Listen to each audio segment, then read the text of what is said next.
you need an agenda? What is it about?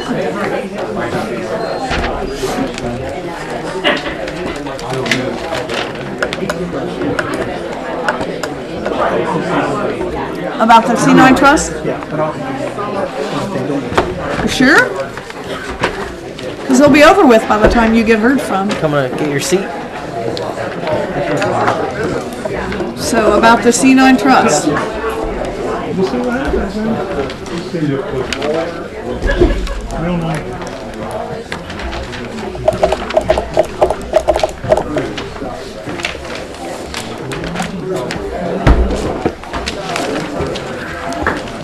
Wait, stop. Don't start yet, Donna. No, but we will. John, are you ready? No, I need my chair. We gotta switch chairs. John, you ready? We're not letting you in. I know you.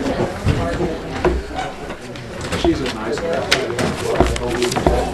The first time we have heat in here, and it's like 60 degrees outside, and we have heat in here. Great.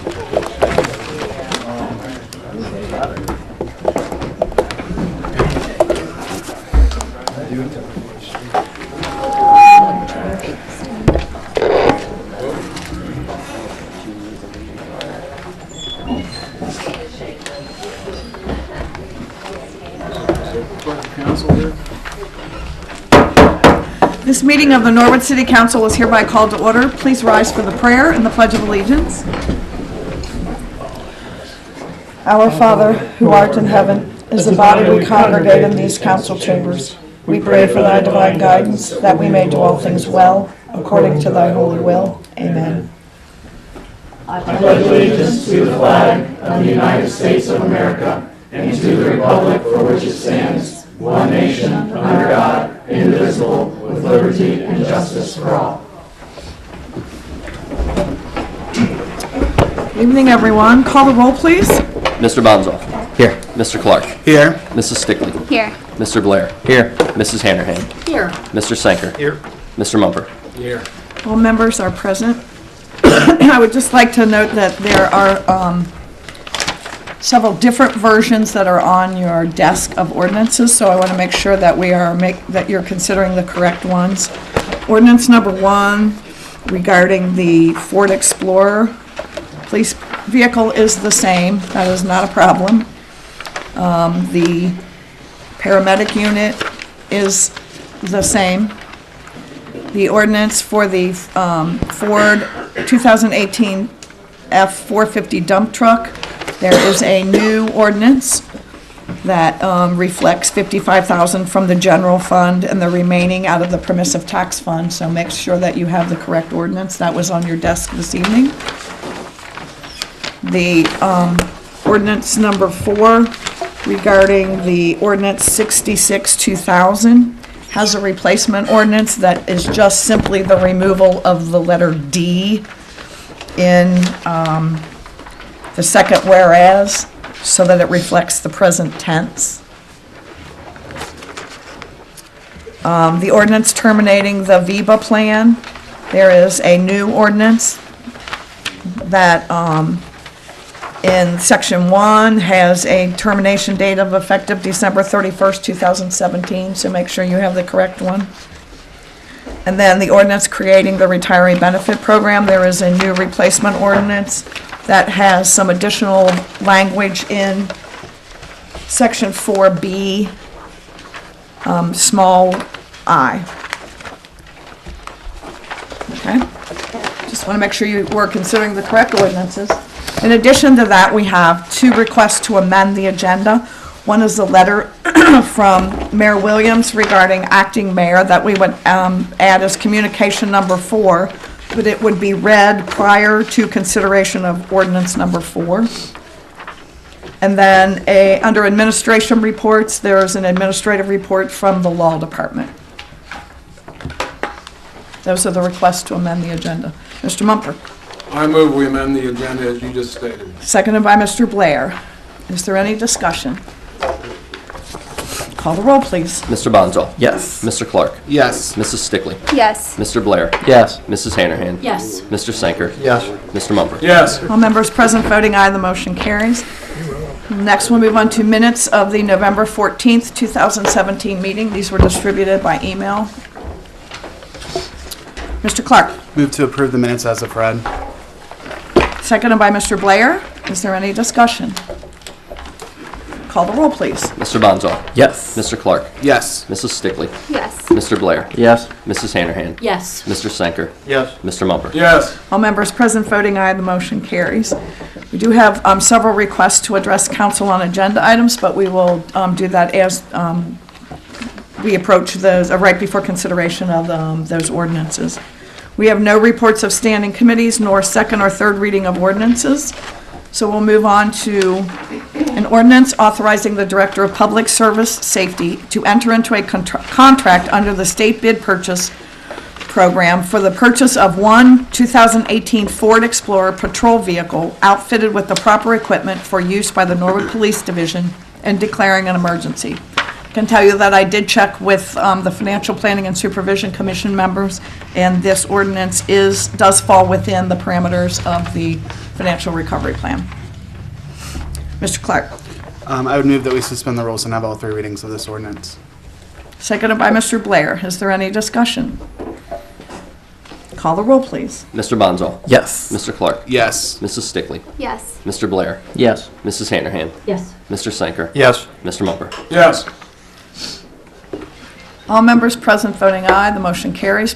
Please have all three readings. Ordinance authorizing the Director of Public Service Safety to enter into a contract under the state bid purchase program for the purchase of one 2018 Ford Explorer patrol vehicle outfitted with the proper equipment for use by the Norwood Police Division and declaring an emergency. Ordinance authorizing the Director of Public Service Safety to enter into a contract under the state bid purchase program for the purchase of one 2018 Ford Explorer patrol vehicle outfitted with the proper equipment for use by the Norwood Police Division and declaring an emergency. Ordinance authorizing the Director of Public Service Safety to enter into a contract under the state bid purchase program for the purchase of one 2018 Ford Explorer patrol vehicle outfitted with the proper equipment for use by the Norwood Police Division and declaring an emergency. Mr. Mumper, Move the ordinance be passed. seconded by Mr. Blair. Is there any discussion? Mr. Sanker. Madam President, upon passage, if it does pass, do we need to recommend that this be then submitted to the review board that is meeting on Thursday for their approval so we can write the purchase orders and move forward? That is correct. That's my job as a report from council that I would report that if any of these three pass, that we would then have to send those to the Financial Planning and Supervision Commission since it is incurring debt, and they would have to approve that. However, in speaking with with Anna Mary Thomas today, it is within the financial recovery plan as long as it's no more than 4% and no longer than 5 years. And this, my understanding is that the terms that have been negotiated fall within those parameters. But yes, this would then have to be approved by the commission. Yes, Mr. Sanker. Should we direct the clerk to forward that either to you to take to the commission or to send it to the commission to have it for them on Thursday? It's something that Anna Mary and I have already discussed, and Okay. so I think we've got it taken care of, that it'll be presented to them, it'll be on the agenda. But thank you, you're absolutely correct, Mr. Sanker, thank you. Is there any other discussion? Mr. Bonsall? Thank you, Madam President. I just want to say I'll be voting yes on this ordinance tonight. We all know we don't have enough cruisers currently for our police officers. They're pretty much running 24 hours a day, and oftentimes they have to double up on a cruiser because we don't have enough. So I will be voting yes, and I'm happy that we're able to make this happen. Thank you, Mr. Bonsall. Is there any other discussion? The motion on the floor is to pass the ordinance. Call the roll, please. Mr. Bonzall. Yes. Mr. Clark. Yes. Mrs. Stickley. Yes. Mr. Blair. Yes. Mrs. Hanahan. Yes. Mr. Sanker. Yes. Mr. Mumper. Yes. All members present voting aye, the motion carries. Next is an ordinance authorizing the Director of Public Service Safety to enter into a contract under the state bid purchase program for the purchase of one Ford 2018 E450 wheeled coach paramedic unit outfitted with the proper equipment for use by the Norwood Fire Division and declaring an emergency. Again, in discussions with the commission, the financial advisors, as long as this was less than $155,000 and the lease was for 5 years or less, we were within the restraints of the financial recovery plan. I will point out, however, that in this ordinance that was distributed, under Section 1, it lists the 2018 Ford E450 wheeled coach paramedic unit, but when it talks about the cost as follows, it says 2017. So I think is Chief Wallace here? Yes. And could you come up and verify this is a 2018, is that correct? We may need to amend this ordinance to reflect that. I just want to make sure we get it right for you. We've waited a long time. Well, what happened was when we were doing the negotiations with the vendor, Can you come up to the microphone? Thank you. when we were doing the negotiations with the vendor, we were getting prices for 2017. Since it's taken us this long to get to this, the 17s are no longer available. So we had to go to the 18, which there was a slight price increase stepping up to the newer year. And as long as we can get something in place by the 4th, we're still good with there's two parts to this. There's the front end of the ambulance, there's the back end of the ambulance. The price, the thing you're voting on is the whole thing, but the back part of it will not increase as long as we can get it in before December the 4th. Great. But unfortunately, the chassis is still, the 17s are gone, we have to go into an 18 chassis. Okay, great. So we do need to amend this then. Thank you very much for the clarification. I appreciate that. So we will need a motion to amend this to reflect the 2018. Mr. Sanker? I recommend we amend the ordinance to read under Section 1 where the says 2017 Ford E250, that we change that to 2018. Thank you. And Mr. Mumper seconds. Is there any discussion? Call the roll, please. Mr. Bonzo. Yes. Mr. Clark. Yes. Mrs. Stickley. Yes. Mr. Blair. Yes. Mrs. Hanahan. Yes. Mr. Sanker. Yes. Mr. Mumper. Yes. All members present voting aye, the motion carries. So now we are voting, we will consider an ordinance authorizing the Director of Public Service Safety to enter into a contract under the state bid purchase program for the purchase of one Ford Ford 2018 E14 wheeled coach paramedic unit outfitted with the proper equipment for use by the Norwood Fire Division and declaring an emergency as amended. Mr. Bonso. Yeah, thank you, Madam President. I'd move that we have all three readings of the ordinance. Seconded by Mr. Mumper. Is there any discussion? Call the roll, please. Mr. Bonzo. Yes. Mr. Clark. Yes. Mrs. Stickley. Yes. Mr. Blair. Yes. Mrs. Hanahan. Yes. Mr. Sanker. Yes. Mr. Mumper. Yes. All members present voting aye, the motion carries. Please have all three readings. Ordinance authorizing the Director of Public Service Safety to enter into a contract under the state bid purchase program for the purchase of one Ford 2018 E450 wheeled coach paramedic unit outfitted with the proper equipment for use by the Norwood Fire Division and declaring an emergency as amended. Ordinance authorizing the Director of Public Service Safety to enter into a contract under the state bid purchase program for the purchase of one Ford 2018 E450 wheeled coach paramedic unit outfitted with the proper equipment for use by the Norwood Fire Division and declaring an emergency as amended. Ordinance authorizing the Director of Public Service Safety to enter into a contract under the state bid purchase program for the purchase of one Ford 2018 E450 wheeled coach paramedic unit outfitted with the proper equipment for use by the Norwood Fire Division and declaring an emergency as amended. Mr. Mumper. I move the ordinance be passed as amended. Seconded by Mrs. Stickley. Is there any discussion? Call the roll, please. Mr. Bonzo. Yes. Mr. Clark. Yes. Mrs. Stickley. Yes. Mr. Blair. Yes. Mrs. Hanahan. Yes. Mr. Sanker. Yes. Mr. Mumper. Yes. All members present voting aye, the motion carries. Next is the new ordinance, an ordinance authorizing the Director of Public Service Safety to enter into a contract under the state bid purchase program for the purchase of one Ford 2018 F450 dump truck outfitted with the proper equipment for use by the Norwood Public Works Department and declaring an emergency. The reason you have a replacement ordinance is that in discussions with the financial advisors, only $55,000 was appropriated or was included in the financial recovery plan. So the remaining $19,800 so dollars had to come from another fund. Mr. Gears can justify that this truck will be used in both streets and the water, and so it will be permitted to come out, the remainder will be permitted to come out of the permissive tax fund. That's the purpose of having the replacement ordinance tonight.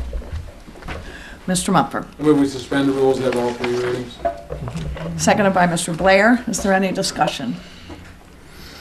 Call the roll, please. Mr. Bonzall. Yes. Mr. Clark. Yes. Mrs. Stickley. Yes. Mr. Blair. Yes. Mrs. Hanahan. Yes. Mr. Sanker. Yes. Mr. Mumper. Yes. All members present voting aye, the motion carries. Please have all 3 readings. Ordinance authorizing the Director of Public Service Safety to enter into a contract under the State Bid Purchase Program for the purchase of one Ford 2018 F-450 dump truck outfitted with the proper equipment for use by the Norwood Public Works Department and declaring an emergency.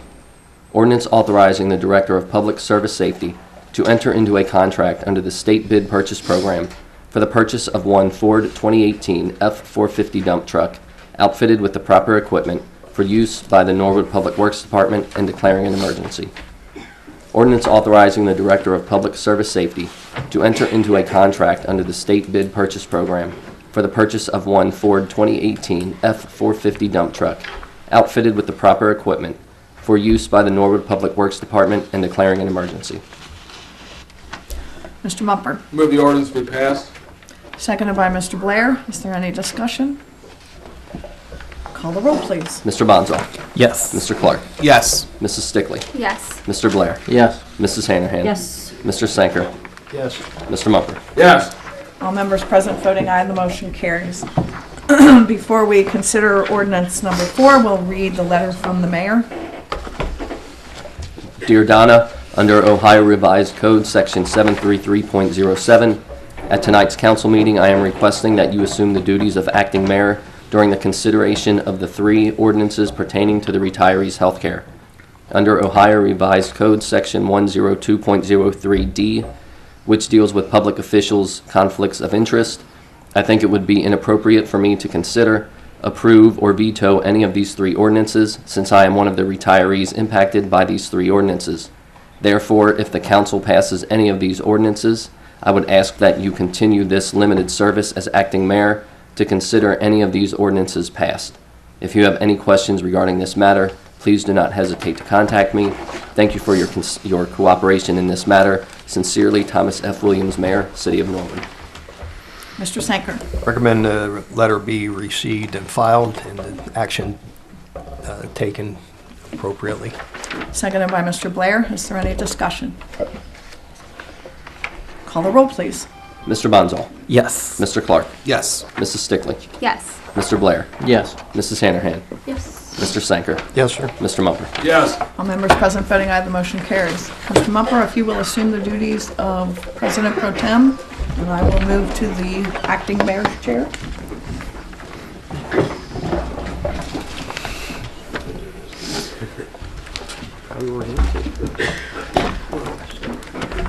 There are 3 requests to address council before consideration.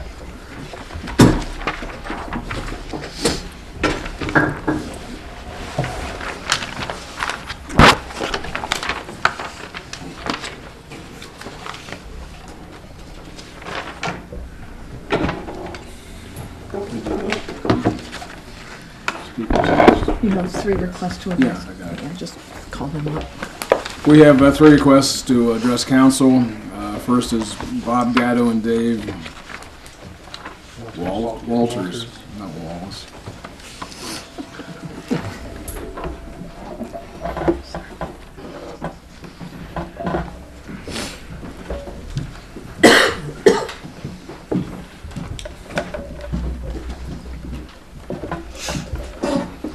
You don't think better on that chair either.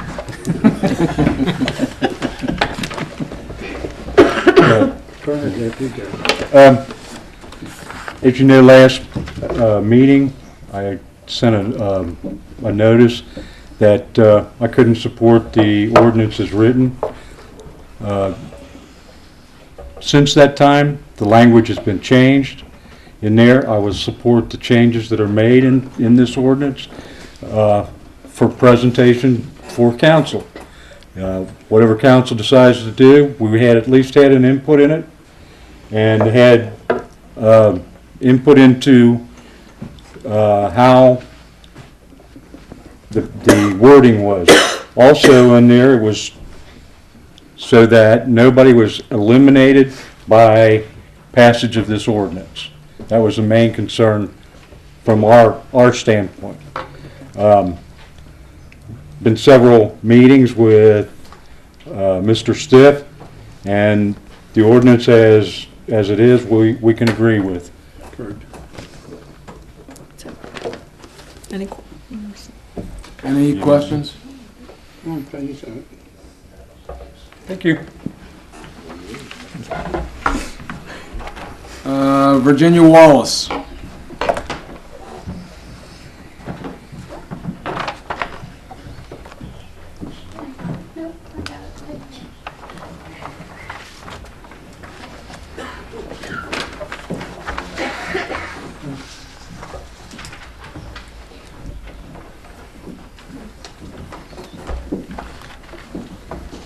I too am speaking on behalf, I forgot to state my name and address.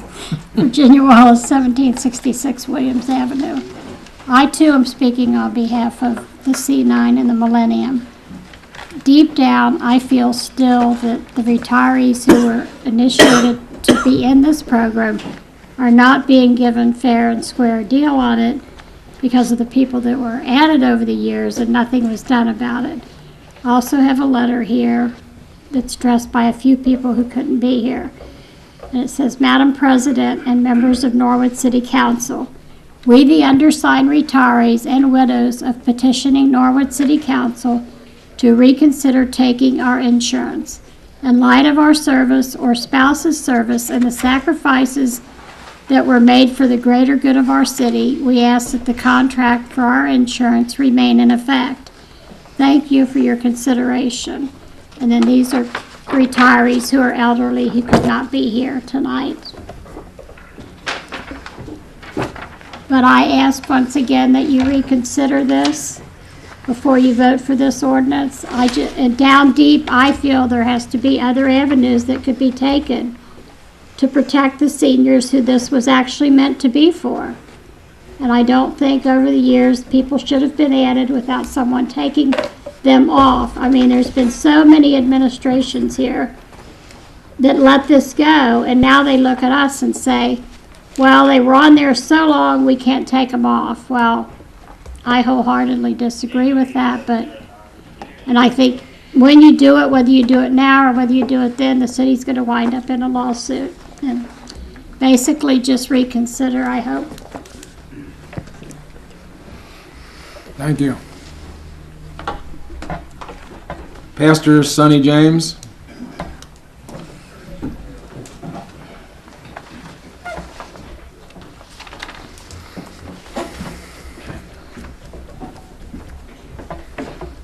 Good evening, Pastor Sonny James, 1830 Hopkins Avenue. When we say charity begins at home, you know, we celebrate people that go abroad and give up service to our country. Yet I'm almost appalled when we have the audacity to admit that we forget those that have done a job that many of us could not do, would not do, and more importantly, did not do. It's amazing to me how one turn we can say that we're completely broke and we can't find enough jelly to put on a peanut butter and jelly sandwich. And then yet we can turn around and call a state of an emergency again at the 9th hour. And we can find the funding to do the right things. I think we have fine citizens, and I want people to understand, I wholeheartedly support our police department, and I would go to the hilt for our police and fire. So I'm not against people that serve our our community. What I'm against is the processes that we continue to employ. We have very intelligent people, but it doesn't take a rocket scientist to see that we've really screwed it up. And the thing that angers me is that who's going to stand up and knock over a table or two if need be to say, hey, this ain't right? My gosh, if we can find it for one, then there is a way where we can find it for those that have really, truly put their lives on the line, that this community can continue to grow and strive to be what it's actually becoming. And so as I close, I personally, I'm not pleased and I'm not happy with the process. I think there's a whole lot more we could have done. And I personally think that the city should be accountable for that. And not just seated leadership, but all of us, even the residents, all of us that have stood back and said nothing for years. And we've allowed it to come to the head. If it were my grandmother, if it were my grandfather, or if it were yours, we would have enough passion in us to stand up and fight it much harder and more publicly and louder. So I just wanted to go on record. I do believe that having ordinances are important, and I do believe that there are things that are important to our community. But how dare us forget those that have taught us, raised us, and given many of us our moral fiber and our moral character, and then not to prioritize them. All I can say, and I throw my hat in the ringer, shame on us.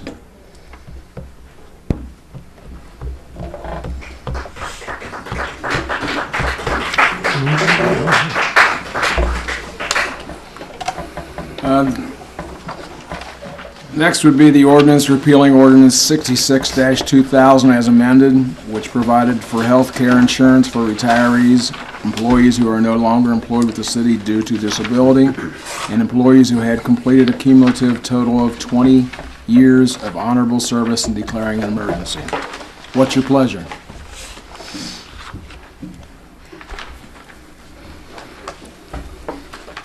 Mr. Bonzel. Yeah, thank you, Mr. President. So I would like to move that we have all three readings of the ordinance.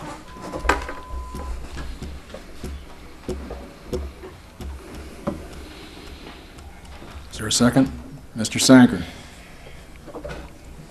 Any discussion? Mr. Bonzel? Yeah, thank you. So just on having the three readings tonight, there's a deadline that the law director mentioned at our last meeting. So if we're going to take any action on this this year, then it has to be before December 1st. So that's why we need to do all three readings tonight. It has to be before what date? December 1st. And that's the law director's determination? Mr. Moore, would you like to speak on that? Thank you, Madam President. I'm sorry, just force of habit. Thank you, Mr. President Pro Tem. My understanding of the discussions, the law department was requested by Mr. Stitt to prepare an ordinance. The timing is, if the Millennium Plan goes away, we're required to give notice to the people who are on the Millennium Plan that they have till the end of the year to get a different insurance policy if that's the way they want to go, and that has to be 30 days out. So in order to get that out, today, tomorrow, maybe Thursday would kind of be the deadline to be able to do that if council wants to do that and wants to pass this and have it be in effect starting the first of the year. And I can defer to Mr. Stitt because I heard it from him. Yeah. That's, Okay. Mr. President. Yes, that's my understanding, is that we should give 30 days notice if we're going to do a cancellation of an insurance policy. That window was originally we tried to do it with 60 days notice so that other people could go and buy insurance. But if we're going to cancel it on December 31st, we've got to give people a fair amount of time to get another policy. Okay. Mrs. Hanrahan. Thank you. I have a couple things I wanted to say about this. This should have been looked into a year ago, not a month ago. The city knew we were going to have issues here. People were begging, please look into this, do that. They were ignored. Retirees wanted to get this worked out early. Then, all of a sudden, at the 11th hour, they come and say, oh, this is what we have to do. It does not give the retirees notice to even look into anything. You know, and there's been a big problem with transparency here by the whole city, by everybody. One, the meeting that they had for the retirees, they were given misinformation. And people voted on that. They were told, and I'll just say what they were told. Mr. Stith came and said that the programs were going to go away. That's not Mr. Stith's call. That is council's call. And that's a threat. They were also told that they were here at the meeting. They were told that this would be in contract form, so it couldn't be taken away. This is not a contract form. This is another ordinance. They were also told that they take the deal that was handed to them or they lose everything. And I think there are people out here who heard that. You take the deal or you're going to lose everything. And it was also said that Mr. Stith stated, and I'm not saying you did, I'm saying what was said, he had already talked to all the council members about this. In fact, I got on the phone at that moment and started calling council people about that. And I had council people saying, no, I haven't talked to him. But this is what was presented to the retirees. Now, if the retirees want to take the plan and vote to take it, that's their right. But they ought to be given the correct information. They shouldn't be bullied. They shouldn't be threatened. They should have been given the correct information. And still there is a transparency problem without a lot of this has been done. Mr. Walters just said it wasn't there. They didn't want to eliminate anybody. I believe from what I heard a few minutes ago, people will be eliminated. That's not the point of this. There is, when I look at this ordinance, which was actually the final ordinance was given to us tonight. This happened before with the finance committee. We were given the meeting, or we were given it that night. Well, and I have a couple of questions I would like to ask about this ordinance, because it's not a plan at all. When you look at the ordinance, it's pretty scrambled. I mean, there is no real plan that benefits these retirees. So, since, if I could ask, I guess, Mr. Stith, since you wrote the ordinance. You didn't write the ordinance, Mr. Stith? Oh, I'm sorry. May I ask a question? Certainly. Thank you. Who will be responsible for making sure all retirees are sent application forms so that no one will miss out on the deadline for applying? Under the ordinance and based on discussions, one of the reasons it was changed, there was a request that we put in that the committee that is assigned to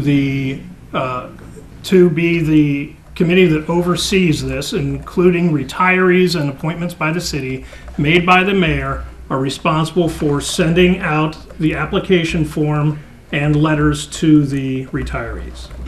It doesn't say that in the ordinance, though. That needs to be Is that one of the things clarified. we need? Mrs. Hanrahan, we're talking about an ordinance that repeals the previous ordinance. That's the one that's on our agenda right now.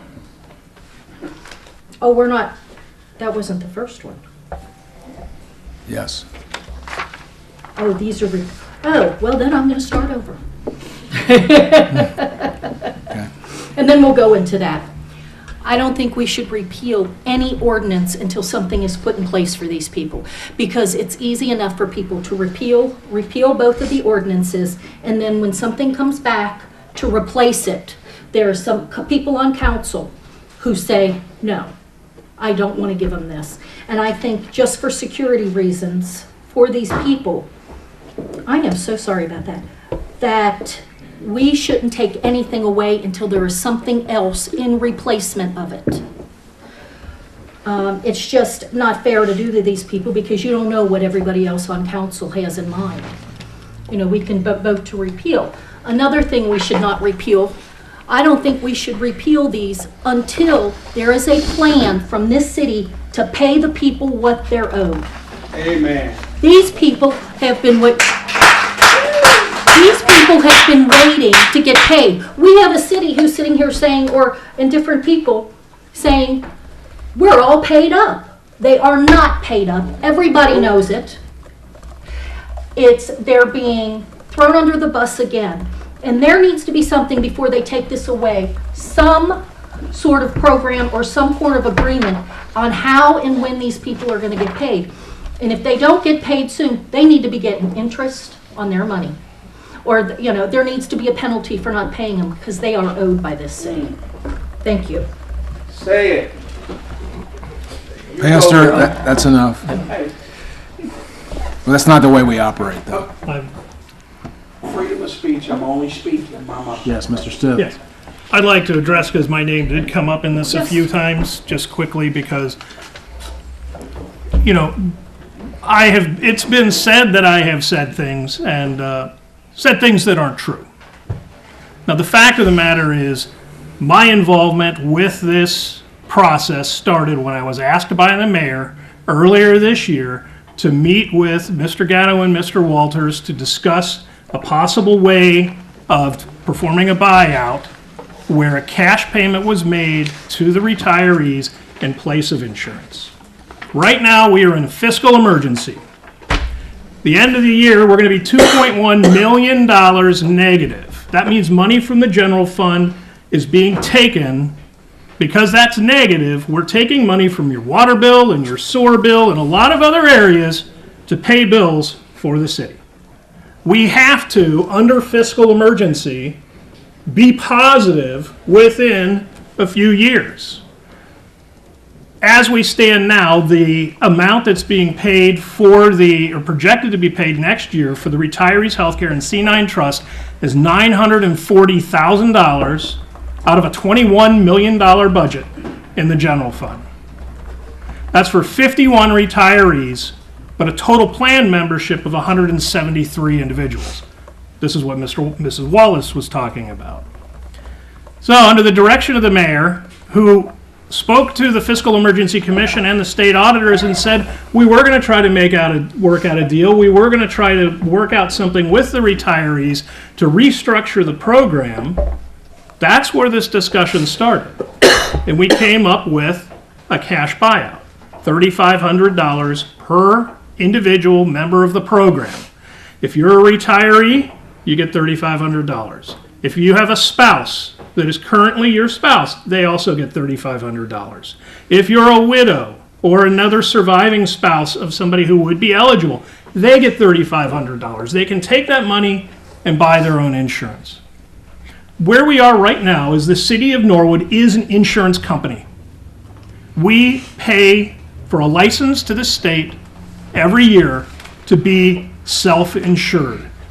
That means medical expenses from those 173 individuals that are not covered by whatever their primary insurance is, that then fall through to the city, we are 100% responsible for. Now, there's a stopgap insurance plan as part of that. Meaning, when an individual reaches a certain amount of expenses, then that insurance kicks in.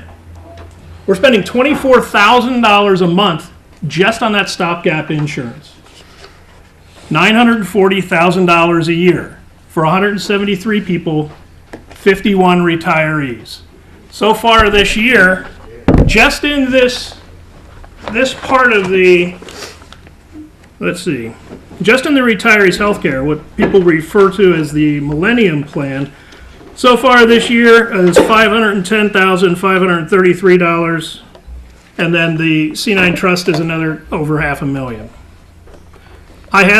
The city has paid every invoice that's come to us. We have to have a third-party administrator manage all the bills and all the insurance because of HIPAA law, the Health Information Privacy Protection Act. You can't give the treasurer a bill for your doctor's visit, because they can see, even if it's just the money that's on it, that you saw that doctor. So we pay the third-party plan to manage that, both of those programs, and the insurance through Haran. As it stands right now, they are still managing this. What we want to do is take them out of the equation. File one form a year in January, get a check in May, do with it as you will, preferably buy health insurance.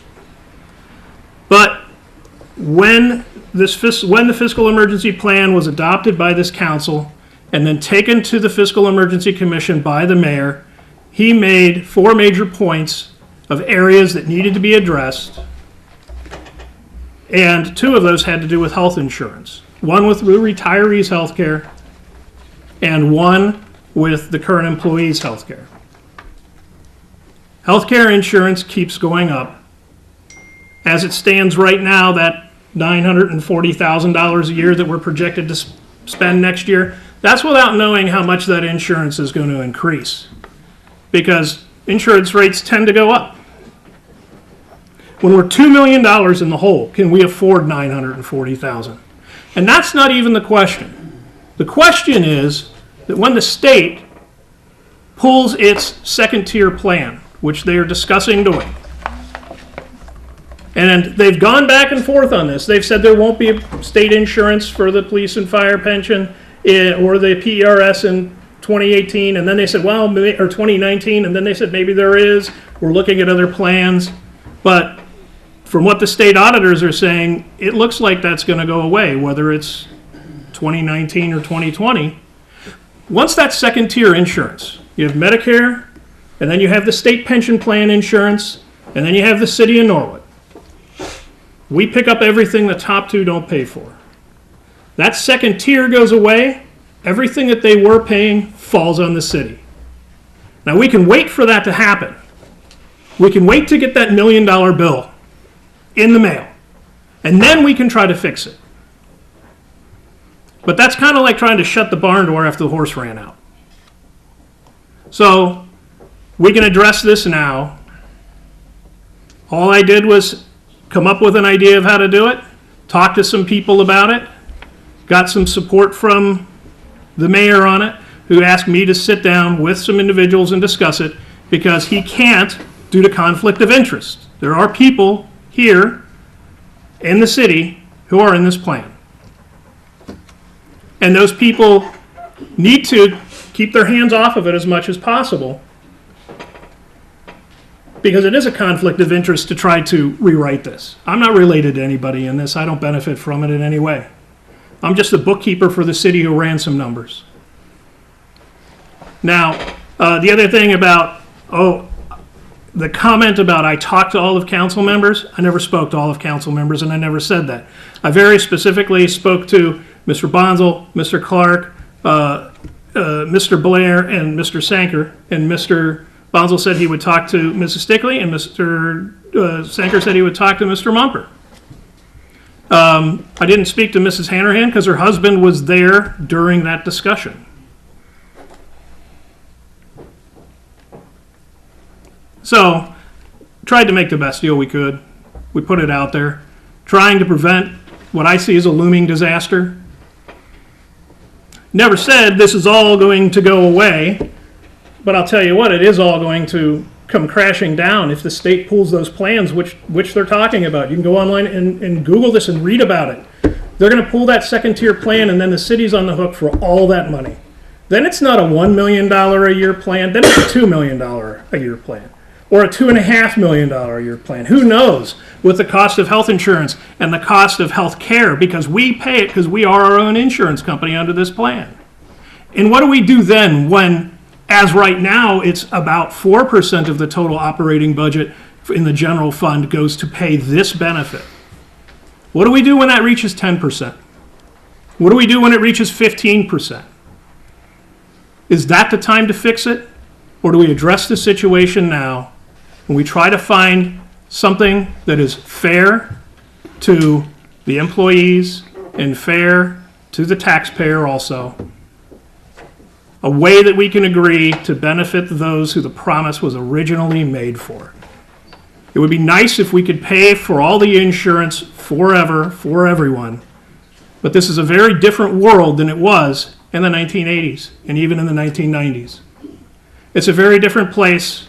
And if you just look at what healthcare costs are doing now and the cost of insurance compared to what it was 5 years ago, 10 years ago, how long can we continue this? If there was an unlimited amount of money, I would have no problem with this. But I think that it's terrible to continue to lie to those retirees and say this can be forever when we have $2 million in the hole, a $940,000 bill for next year, and no way of paying for it. It's different if you could say, I got a plan to pay for it, but we don't.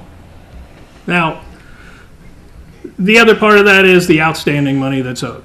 Everything from 16 and 17 is being managed by Benovation. The city is legally obligated to pay. But they have to get us the bill, and I will write the check. Everything has to be paid within 2 years. That's the law. We can't just say it goes away and what's owed isn't paid.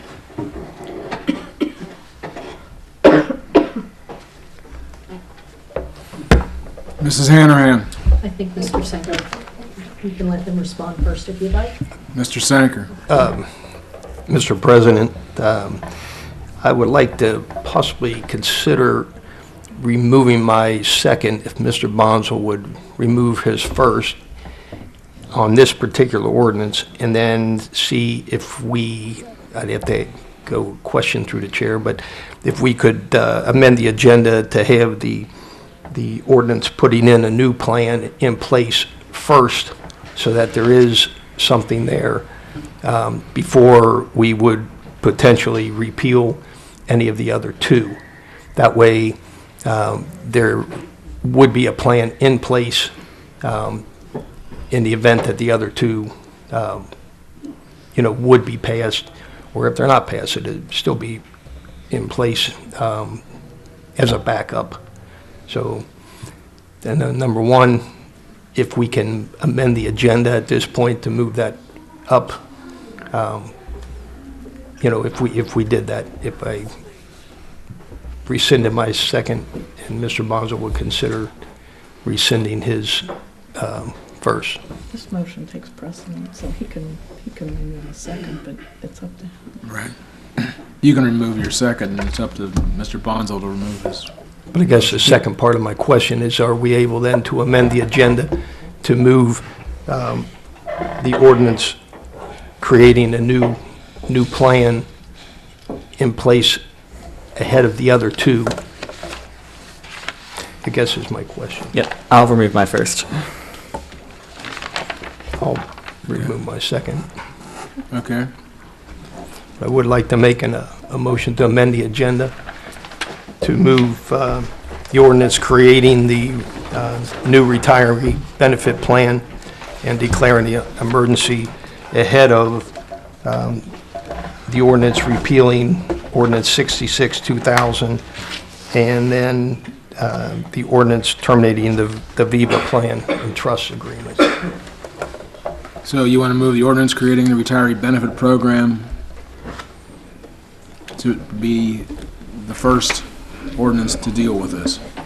Yes, that would be ordinance 4. I'd like to move that in front of ordinance 2 and 3, and then so that would create, ordinance 4 would be ordinance 2. Ordinance 6 would become ordinance 4. Oh, I'm sorry, I'm trying to read these things here.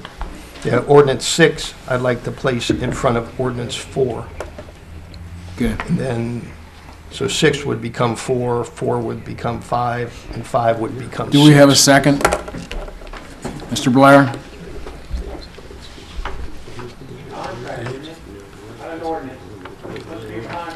It's an ordinance. It's an ordinance. Any more discussion on this? Mrs. Stickley? Well, not necessarily on the motion to amend the agenda, but, okay. Okay. I'll wait. Any additional comments on the motion to amend the agenda? Okay, call the roll. Mr. Bonzo. Yes. Mr. Clark. Yes. Mrs. Stickley. Yes. Mr. Blair. Yes. Mrs. Hanrahan. Yes. Mr. Sanker. Yes, sir. Mr. Mumber. Yes. Okay, let's, now we would need to deal with the ordinance creating the retiree benefit program and declaring an emergency. What's your pleasure? Mr. Sanker?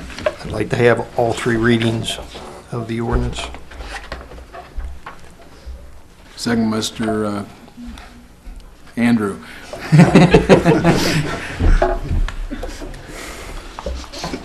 Any discussion? Mr. Sanker? Yes, a question eventually through the chair to the law department and possibly the auditor.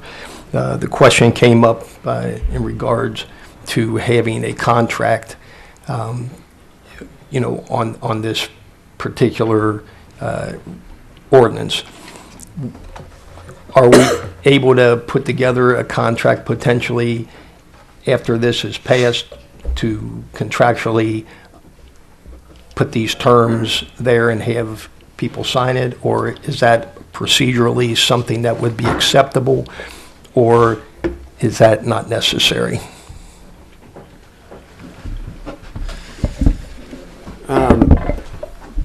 If we were to try to do a contract, it would be a difficult proposition. I mean, it's one thing to have an agreement with a collective bargaining unit because they're a recognized representative body of a larger group of individuals.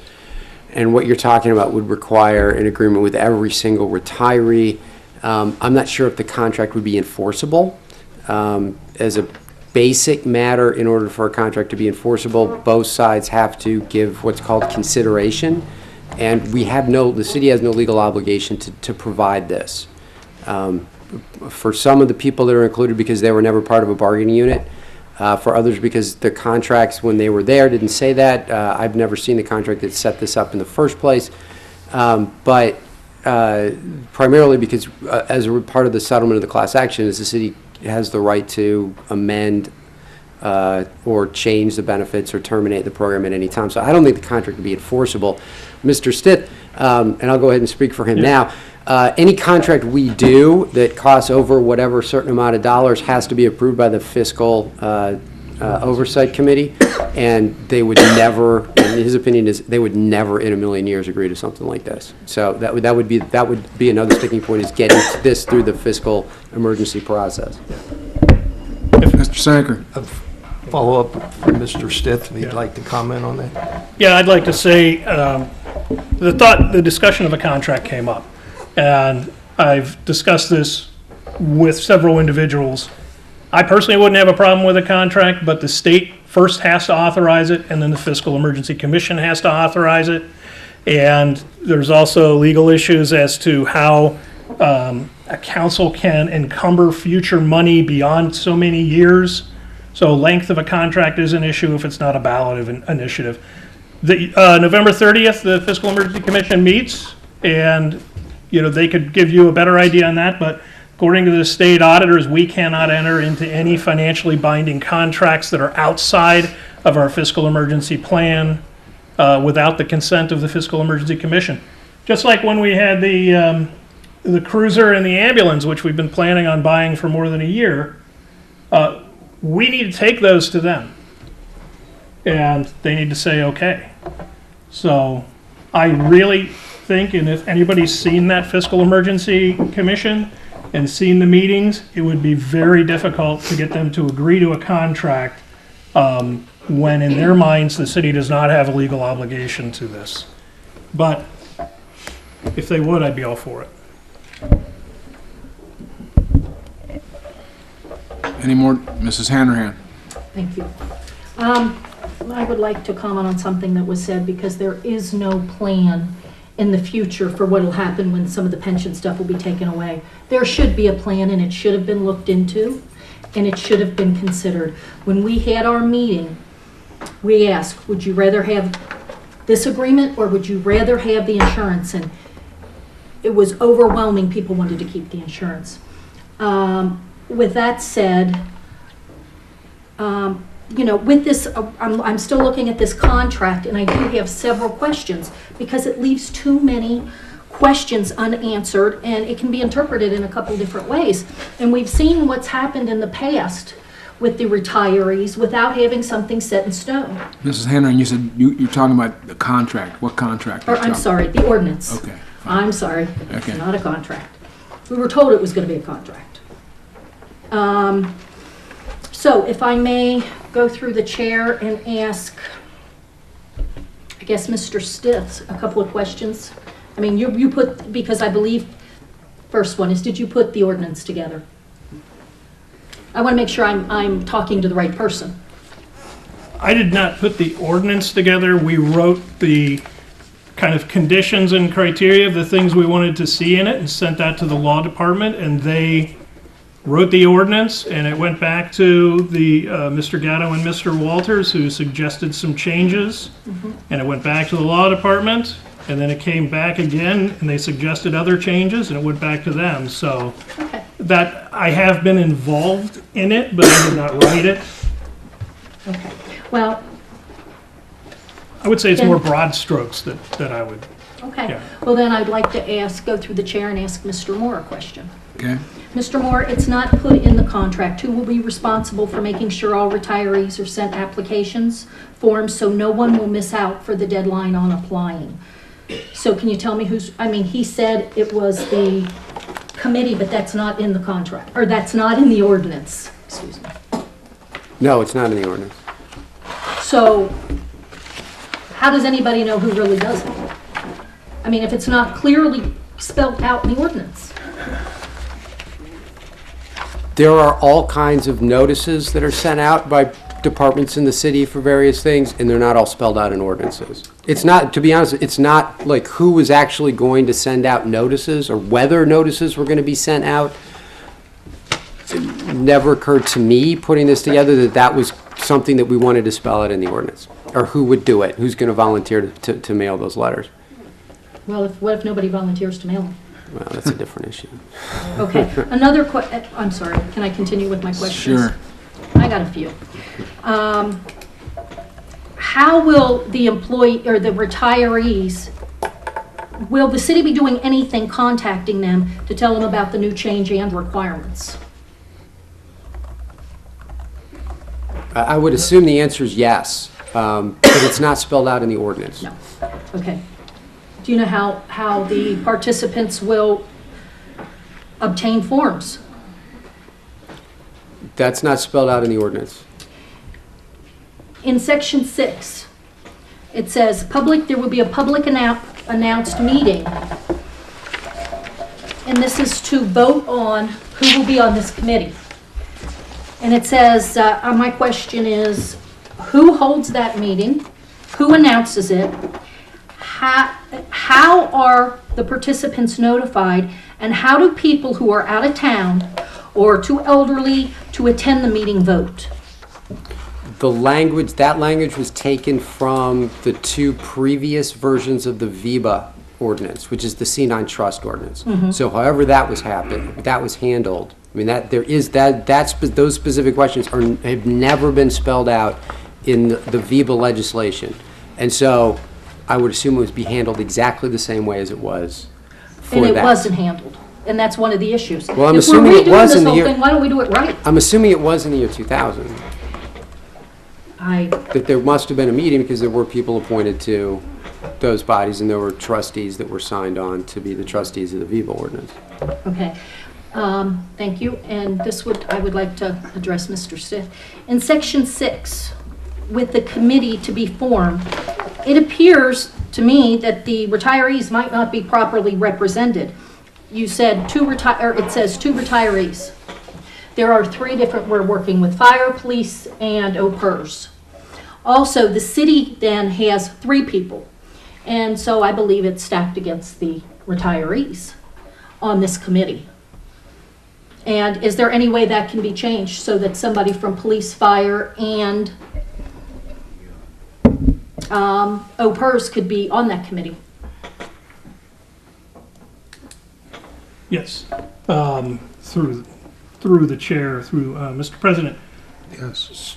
Yeah, I'm not the one who wrote those criteria. All I said when I was giving advice to this, I said there should be a committee that is involved, that has people from the city and people from the retirees group. The numbers and how they're picked, I never suggested. Now, in what we talked about in our meetings was the idea that the first application to get into the program happens over a 90-day period in January, February, and March. Letters go out in January to everybody. If we get them back, great. If we don't get them back in February, a second letter, including the application, goes out to everybody. If we haven't gotten that back by the beginning of March, we send out a third one to everybody. And we use the addresses provided by Haran and Benovation, which are probably the most accurate, to make sure that everybody gets a chance to get the form and fill it out. And then when they fill it out on the form, they're filling out their name and address. So every year we go back to that original form and send it out. And in December, it's mailed out. So people get it by the 1st of January or in that first week with a letter saying, make sure you send this back in. And that way it's updated every year. That way we know where people are and they go through that process. They're filing paperwork now with Haran and with Benovation, or through Benovation to Haran. So this is still that same process of every January expect a form to fill out. That should be sent out by the city, and if you look in there, there's a $500 stipend for the committee to use. That's to cover postage. So the city will pay that postage to mail those out. Well, but it doesn't say who does it. And, I would hate to see later, if it's not spelled out, we have a committee saying and a city saying neither of us are responsible. Just a point of order. It doesn't seem like this is ready. Thank you. It seems like we don't have this together enough, or somebody doesn't have it together enough to move forward on this. That's my point. And if okay. Is there, Mr. Bonzel? Yeah, thank you, Mr. President. So, as the previous council members said, it does seem like, there could be a few areas here that we might want to clarify more, might want to emphasize more, but I believe that we should go ahead, we should vote on this tonight, should amend the ordinance at a later date. At our next council meeting, we'll get together a list of all of these concerns. I'll help, if any help I can give a lot of help to help write it. We'll get them all fixed and get it, amended. But I think that even still, I think we should go ahead, if we don't just amend it as we go tonight, I think that we should go ahead and pass it, or at least go ahead and have the readings, and then we can work on fixing all of these things and making sure that it's right for the retirees in the future. And a few other things that the previous council members said weren't exactly accurate. So this ordinance wasn't just given to us tonight. I mean, we've had versions of this ordinance now for at least 2 weeks and likely a little bit longer. The actual version that we're looking at tonight, the law director sent us an email at 3:17 p.m. yesterday that had the new ordinances attached, and it also had a list of all of the changes.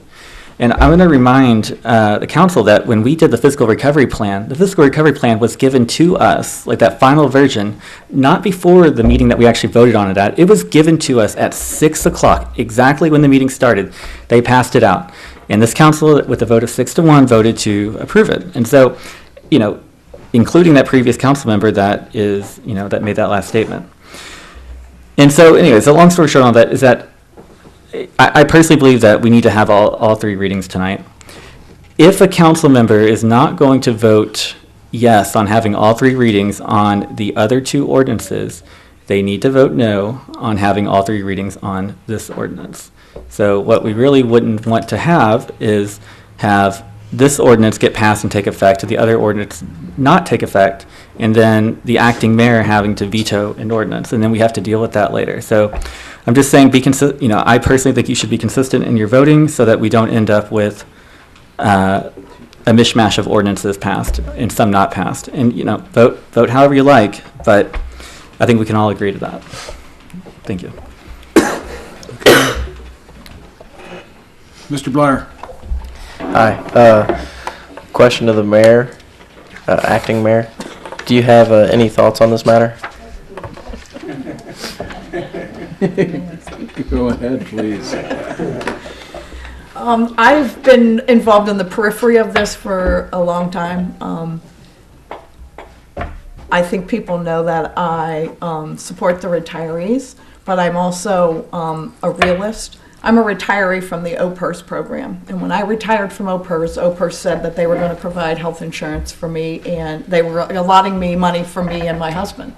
Over the past several years, they have changed that ordinance because it's not fiscally responsible for them to continue to provide that ordinance, that insurance for me and my husband, as the insurance costs have gone up. And was I happy about that? No. But I'm still happy that I still get an allotment. And so it was the best deal. It was the best that I could hope for under the circumstances, because I work in the medical profession and I understand that costs are out of control. And so what I tried to do is to be involved and to try to get the best deal that I could for the people, because I feel for them. I'm a retiree, and I know that you retire under a certain set of circumstances, and that's kind of like a contract with them, if you will. But it was kind of like a contract with OPERS as well, and that's changed over the years. So being a realist, I wanted to try to get the best thing that I can for them, that I know that the city can live up to and keep and not have to change again. And so if I were sitting where you are, I would vote yes on this. As much as it might pain me, I would vote yes for this, because I've been involved in this from the beginning. And I think that this is the best that the city can do for these people right now. And I hope that answers your question. Thank you. Mrs. Stickley. I would just also like to express some concern on how I feel this is rushed. Now, whether or not we got this 2 weeks ago or tonight is irrelevant. 2 weeks to overturn years of health insurance is ridiculous. So I would also like to express some concern over that. I do understand the importance of maybe making a change to this. I don't necessarily know why it needs to be done this year. I understand that, nothing's going to take place next year with the whole second tier insurance. So could that be done? Sure. Is it kicking the can down the road? Probably. Yeah, there's something that definitely needs to be done.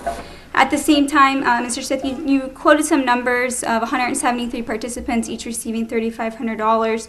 So that's $605,000 a year, that give or take, that the city is obligated towards. And right now, you're saying we're paying about $900, right? So we're going to save $300,000 a year, potentially, right? The number that should be saved should be around $400,000 a year is what will be saved. Okay. And then also... And it locks it in, so it doesn't change. Right. And then also participants are more or less dying off. No, not to be incorrect, or politically incorrect about that, but there should be less of them, right? So our numbers should be decreasing no matter what we go with, not necessarily increasing. Sorry. That's been said for years, but then that's actually incorrect. But it never seems to happen, really. I don't understand it. And the reason is, not everybody in it is a retiree. There's people in it that are very young, and there are, every year you hear this, that the numbers will drop off and the amount will go down, but the amount keeps going up every year because the cost keeps going up every year because it's not a fixed rate. We're paying premiums on an insurance plan right now, $24,000 a month. I don't know what it's going to be next year already, but I'll tell you what, the insurance plan for the city and for the city's active employees just jumped way up. So my assumption is going to be that this is going to jump up too. And so as people decline out of the program, you would think the costs would drop, but they actually increase for the city, and that's historically what's gone on. As far as being rushed, we went into fiscal emergency in September of 2016, 14 months ago. This was one of the first things that was being discussed at any of those meetings. When the Fiscal Emergency Commission first met and sat down, this was one of, the second meeting, first meeting was more introductory thing, this was one of the issues that was discussed. When the fiscal emergency plan was passed by this council and taken by the mayor to the Fiscal Emergency Commission, he discussed this as being one of the major areas that were being changed. This has not been rushed through. Just as a follow-up, when was the first meeting with retirees, though? I mean, yeah, it could have been in September of last year, but when did you actually sit down to make changes? We've been doing this for 4 months, I think. I'm trying, I don't know why I sat down with the mayor the first time. I'd have to look at my notes, but I mean, I think it was August. No, it wasn't. It was later than August. Okay. I have a question to Mr. Moore. So, Mr. Moore, the city is not legally responsible to pay for retirees' health insurance, correct? Correct. Okay. Thank you. Mrs. Hanrahan. You know, I do have many more questions, and I'm not going to ask them, okay? I would like to say, and with all due respect to Mr. Bonzo, I think it's the most ridiculous thing I have ever heard, to pass an ordinance which affects this many people and then say we will change it later. You know, why not get it right this time? And if that means going back, sitting down tomorrow or the next day and working on it and have a special meeting until this is agreed upon. Yes. We know how this works. We all know how this works. And it may never get adjusted. And hey, once it's done, it's done. The retirees have nothing to say about it. They can't do a thing. So and I think some of my bigger questions were things such as who oversees this committee they're planning on, and if the terms of this ordinance isn't met, who does it fall back on? Council again? Council shouldn't be overseeing this. And we have been all along. Look what's happened over the past 5 years. 4 years, they haven't been paid. They don't know when they're going to get paid. We have no idea what Benevacious is doing. Nobody will tell us. It's all with the transparency. Nobody will tell anybody what's going on. And that's a big problem with this thing. Every person in here should know what's going on with their money that's owed to them. You know, and what the city is doing to try to get it for them. And so that's, but the big question would be, who oversees this? Who oversees the committee? And when you're looking at the responsibilities of this committee in this, it would be impossible for these volunteers to do all the work that's in there. So all I'm saying is I think we need to have a spelled out, perfectly clear, precise ordinance before it's voted on. Mr. Clark. I too hear him struggling with this. I recognize what we are facing. I completely do. I know that something definitely needs to be done.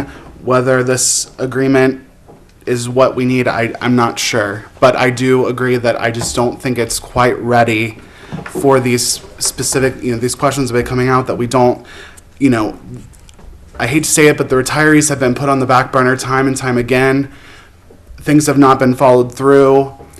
I think we owe it to them to make sure that this is 100% the way we want it, with those things spelled out, who's going to send the letters, who's responsible. I would like to see that in there to know, so that we don't have to worry about those things, to know that those things are going to be done when they're going to be done and how they'll be handled.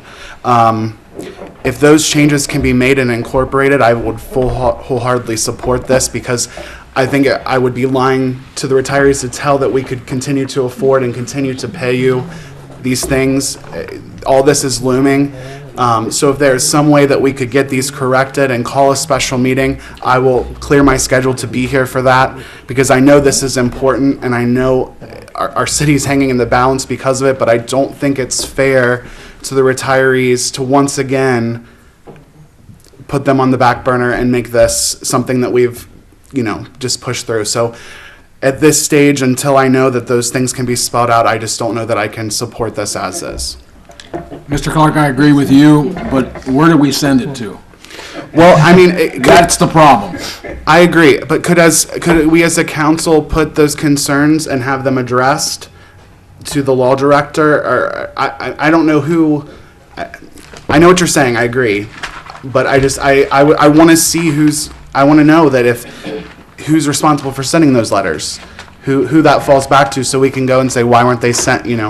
So I don't know if we as a council can put those concerns together and they be addressed, and then. Well, it's really our Human Resources Department, which we don't have. Right. So you know how that stands, and it seems like council does get some administrative duties sometimes because of things we don't have. Yeah, But- I'm happy. I mean, I'm happy to do whatever it takes to make that happen. I mean, But I would like to see more of this together than what it is right now.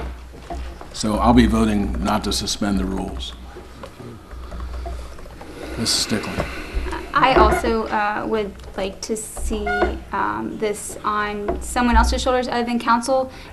Council people, as we know, are elected every 2 years. I mean, I feel like everybody could be completely new in 2 years from now, and then someone's going to have to figure out what to do and how to do it, and I don't think that that's the way to go. It needs to be someone more permanent than 2 years. I just suggest maybe Huron Associates should be involved in this somehow, because they know how to get things together and move things forward when it comes to insurance and coverage and stuff like that. But I don't know if they've ever been asked to do anything with this. Mrs. Hanrahan.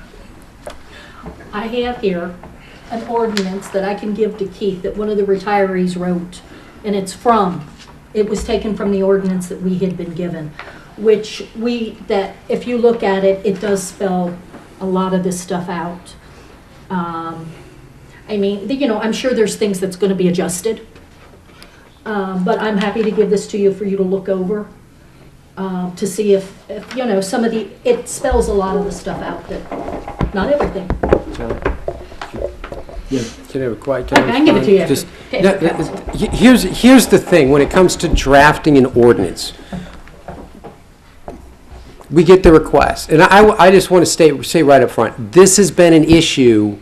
This has been a big chunk of the budget. This has been since my first 2 months on council.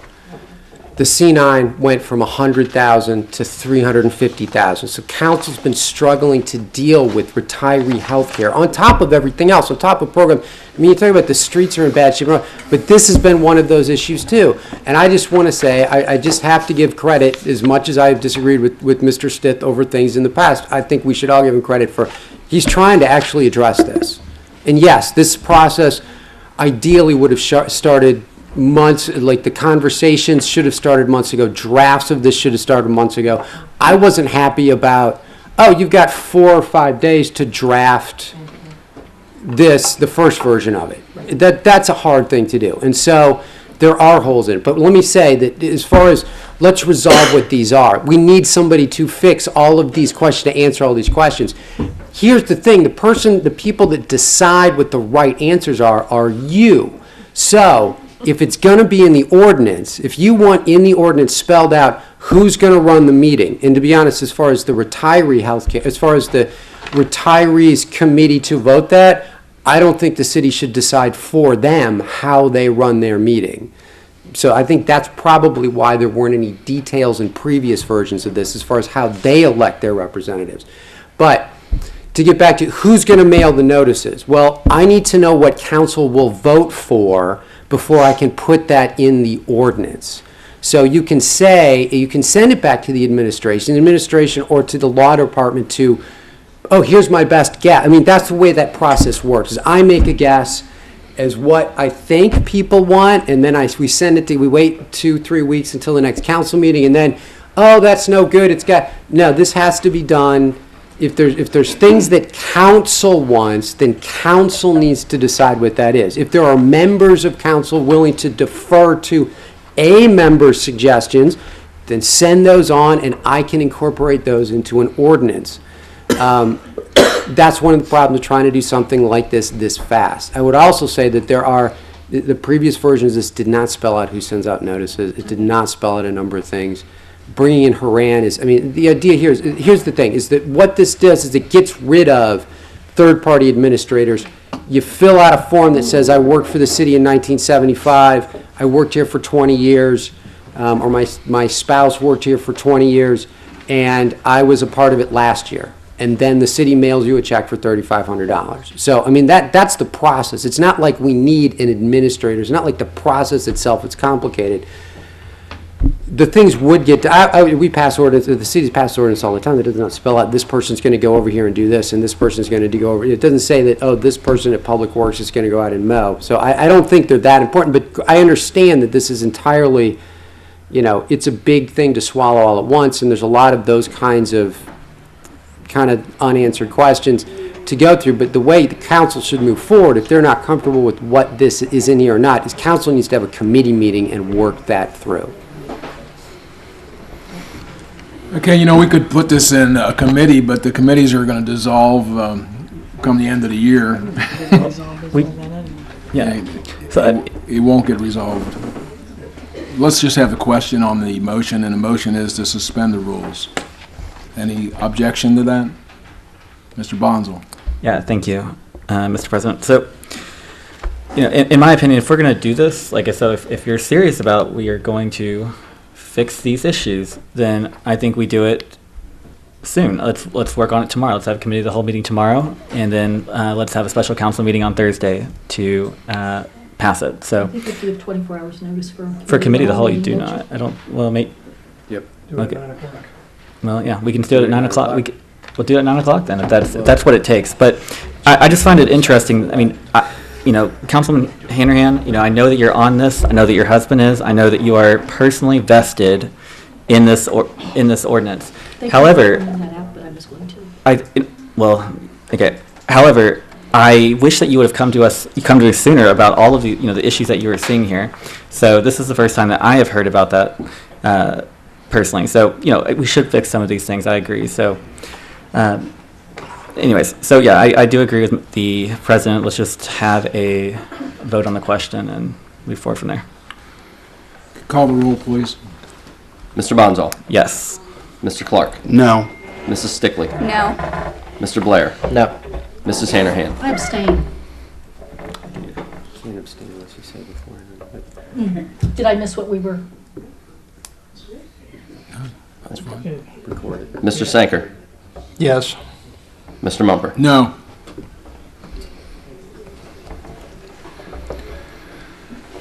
We still have two more ordinances to take care of.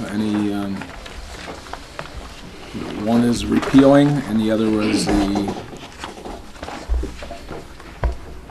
VIVA.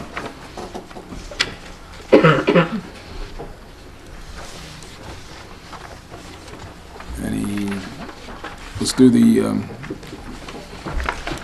smaller one. VIVA plan. Mr. Sanker. Well, I think the whole point that we put the other one in front of these two is if we repeal these two, then we were left with nothing. And so if we repeal these things, then it's for naught, because then we're left with nothing. And if we then don't come back and have another meeting till whenever, everything just goes away. So I think it's, talk about a disservice. I mean, you know, we can eliminate everything right now if you want. Yeah. But that was the whole point, that we didn't want to.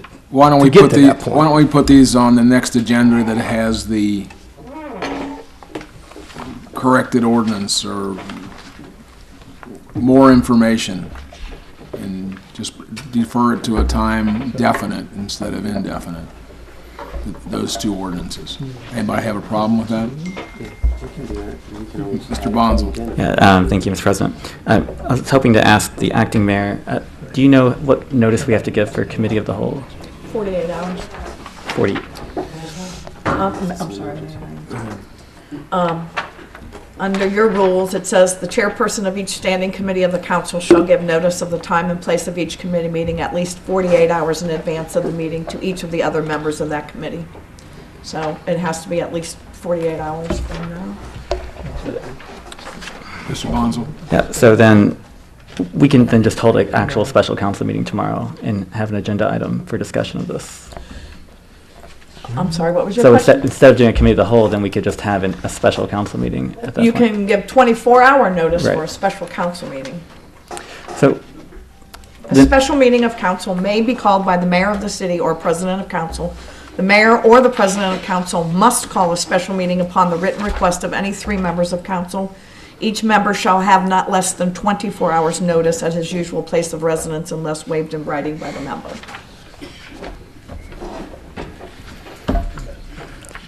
I guess the question just to the other council, I mean, if I may, the question to, before we move forward on that motion, do we have any interest in actually working on this term? I mean, do we actually have an interest of doing that, or do we just want to let this die and kick it on the curb? I mean, it sounds like Andrew's interested. I would like to work on it. I mean, I'd be up to working on it.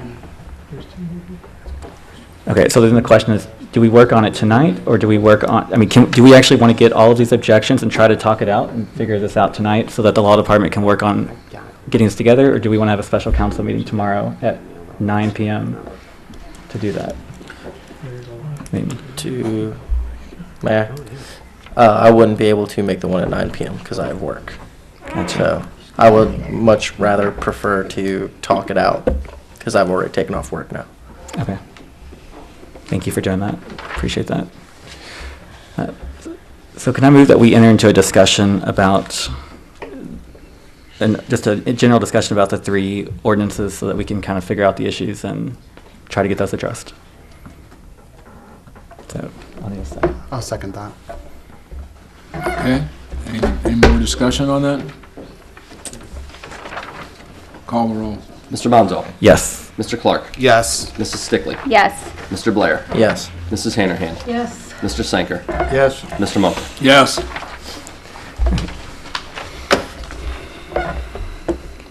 Thank you, Mr. President. So yeah, I'd just like to ask Mrs. Hanrahan again, let's just list out line by line the issues that you have. Let's figure out what we want these to look like. Pick out which ordinance you're talking about first. Of the ordinance creating the retiree benefit program and declaring an emergency. So. I've got about 20 of them, just so you know. Okay, so one of the ones that you had is who's going to mail out the applications. Mr. Moore, would the law department be willing to do that?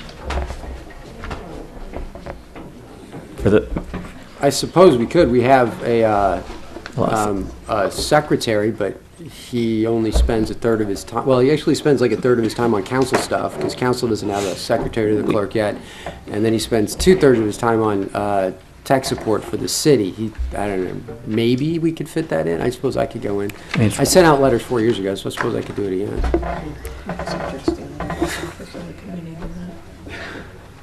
Okay, or the committee. Yeah, go ahead. Yes. I would suggest that either the auditor's office or the committee do that, since the auditor's office is the one who's going to be writing the checks and getting the applications, or the committee. I would suggest, just as a matter of continuity, that either the auditor's office or the committee itself do that, whichever you prefer.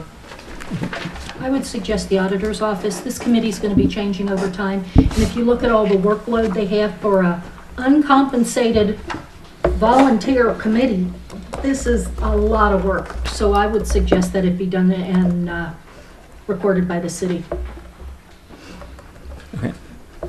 So are we kind of in agreement that we're okay with asking an ordinance to the auditor's office to do that? Yes. I'm good with that. Okay. Probably ask the auditor's office. Well, I mean, we're going to... I don't have a problem with that. Thank you. Okay, that's done. Okay, excellent.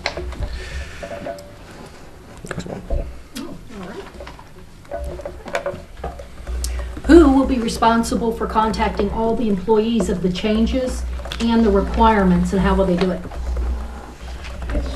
that not be the same?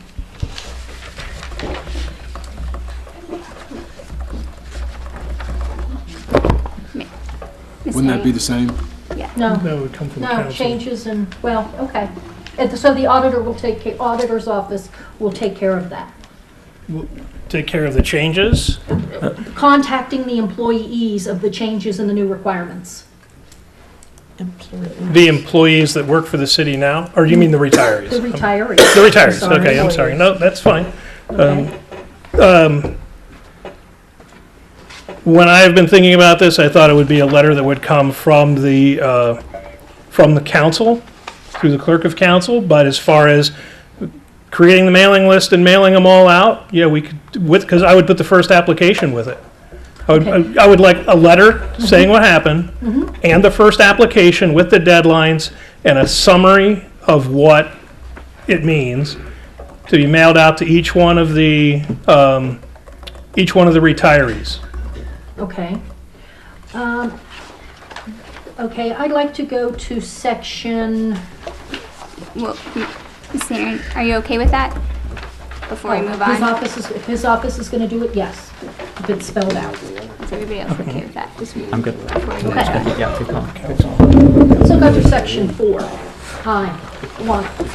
It says, I'm not going to, okay. Having received or be a current employee of the city of Norwood who is eligible to receive upon retirement benefits under the City of Norwood Retiree Benefit Program in 2017. And after 2018, been a member of the Retiree Benefit Program in the immediately preceding year. Now, I think there's a big problem with that because somebody is in rehab getting their hip replaced in January. So they don't get their application in. So they're denied that year. This means that they're kicked out for life because they were not in the program the preceding year. And I think that's a big issue. Can I address? This was one of the things that was suggested by one of the retirees because the plan is to cap this. That come April 1st of next year, we know who's in it. We know who's in it, and no one else gets added in later. Because the existing plan has a lot of people that have been added in since the initial plan was created. So one of the ways of doing that is saying you have to be part of this plan on this date to be in it. And every year you have to file that application. Just like you file the one with the with Benovation or with Haran, every January or the first part of every year, you have to file that. They'll be mailed out, you have to fill it out and send it back in. You're paying for these people and you don't even know who's in the plan, and you're paying for them every year? You don't even know who's in it. You want to send them a piece of paper and hope they sign it and say, yeah, I was in it. You don't know, you run the program. I do not. Supposed to know this. I do We not. don't run the program. I do not. Point of order. Point of order. I do not. Do your job before you come to council. But This is ridiculous. I do not have a list of the names of the people that are in it. That is protected under HIPAA because it's managed by a third-party administrator. You didn't call them up and ask them how many people are in it. You just said you didn't know how many people are in it. They got to know how many people are in it. You're paying for them, and you don't even know who's in there. Okay, that's enough. Sorry. This is not our program. This has not been run by the city of Norwood. We pay somebody else to do this. So somebody's head on a roll then because they're misused spending the city money then. Right. So look into it. Don't just say, oh, you know, we don't have nothing to do with that. We don't know. Look into it. It's our money. This was set up when? What year? What was this all set up? That's how it's been run since then. Catherine Adams isn't around anymore, but I know she used to handle everything. She didn't work for the city.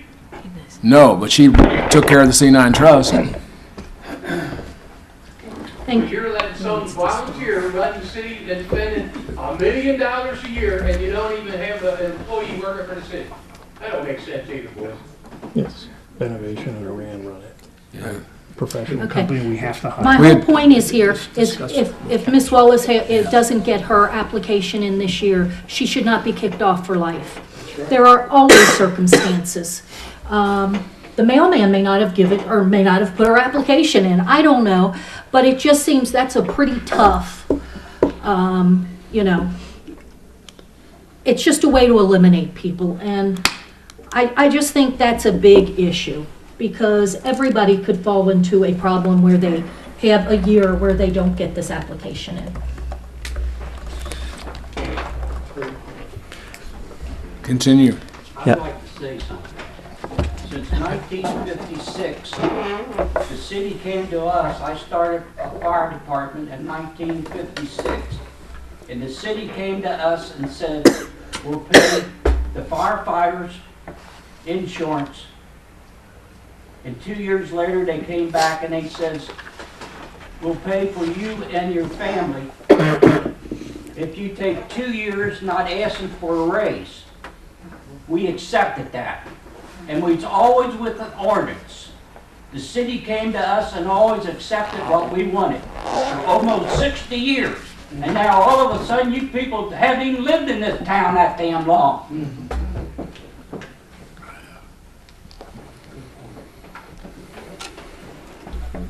You don't know what's going on. Stress,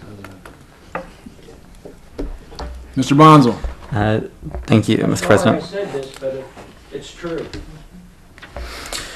So, I would agree with Councilwoman Hanrahan on that. If the law department's willing to adjust the ordinance to make sure that if somebody, for some reason, misses a year, and we'll adjust, because they'll get the application mailed to them, but if they do, for some reason, miss a year, that they don't forever get kicked out of the...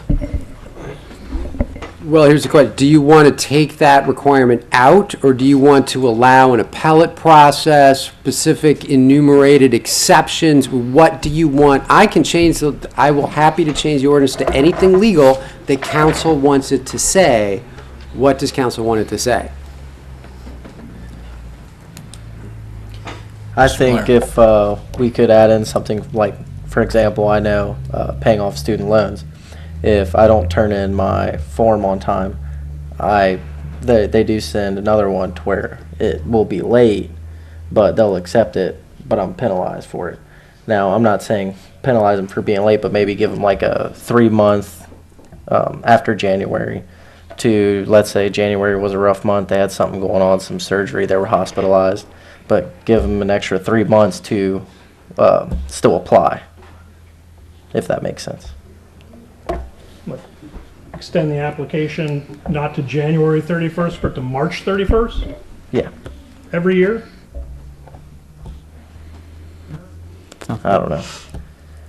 I think it's a good suggestion. If it doesn't hurt the planning purposes or anything else that goes on, then I would be okay with that.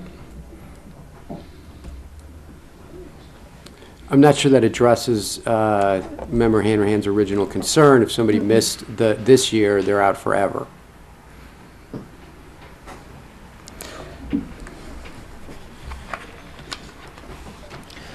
Does Ms. Hanrahan have a solution to this problem? Yeah, they shouldn't be out forever. So just... How do you want to address that? I'm not the law director. Well, all right, but he's... You got to find a way to get a response. It shouldn't be in there. Just, has been a member for the retiree benefit program in the preceding year. Who else that would probably take out, and I'm not sure how this works, but if you have retirees who get another job and they're offered insurance, apparently they're not on this. Is this correct? They have to wait until they're off insurance? That's not the intention. But that's the way it is now. So that means if they did that, they would also lose their future. That was one.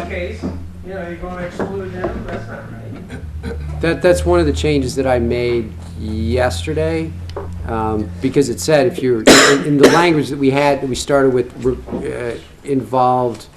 It was the language that came from the retirees, that if you're a current city employee, if you're eligible under this year's health insurance as an employee of the city, but would otherwise be a member of this group, you don't get the stipend in 2018. But if there was any language about how do you get in? So I tried to add something that would address that problem. So if somebody that's currently working is getting health insurance, but yeah, that would be actually a good addition. It's like, okay, and for people that collect the stipend in, say, 2018, 19, 20, 21, and then become full-time employees of the city and receive health benefits as full-time employees, then they wouldn't get it in those years, but then would be eligible after that. That would be a reasonable addition.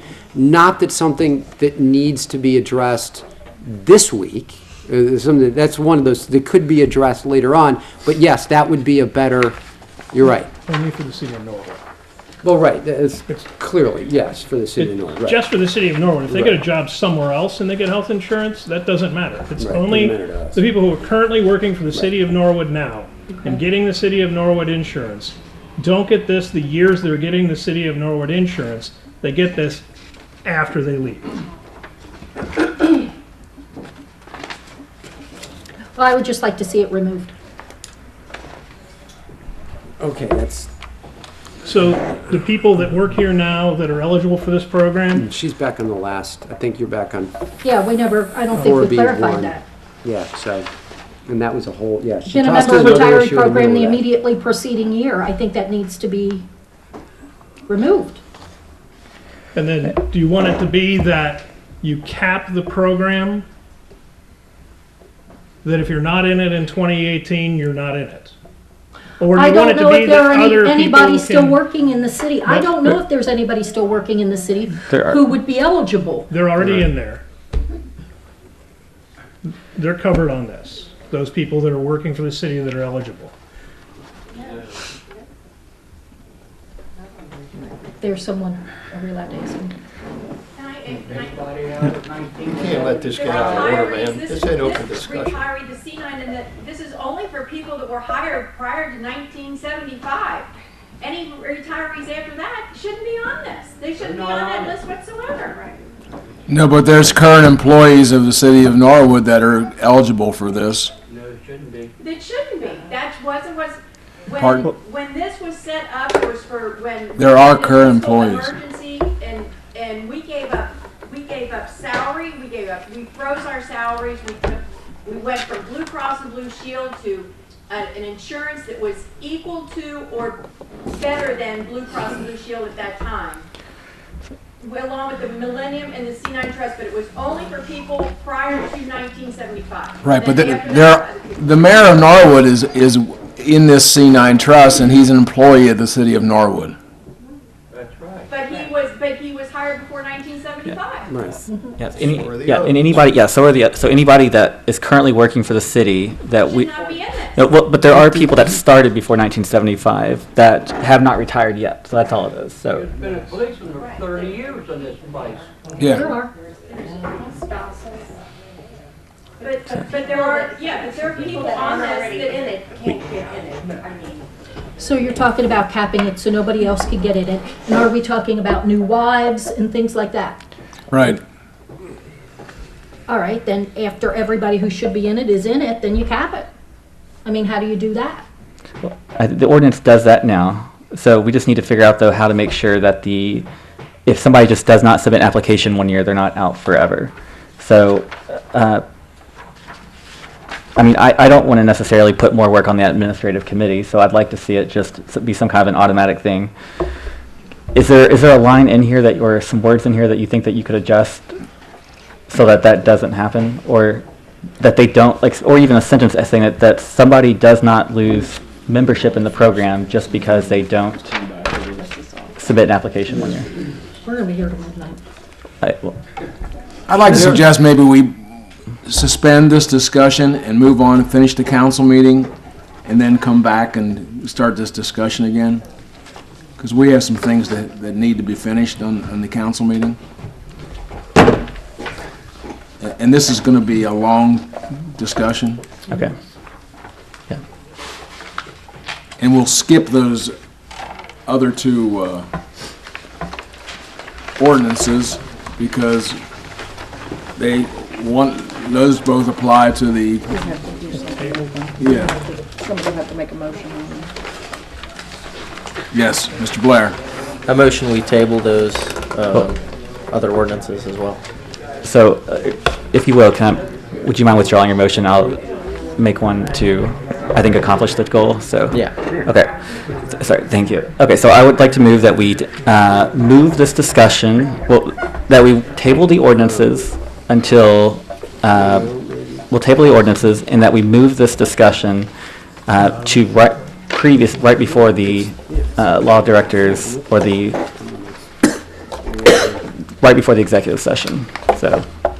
I would like to still have the discussion with everybody here before that executive session so that everybody could still hear the discussion.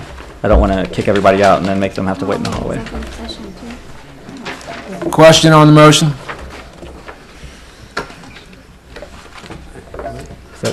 Mr. Sanker. If we go into this before the executive session, that could be quite lengthy as well, the executive session, for what's going to be discussed.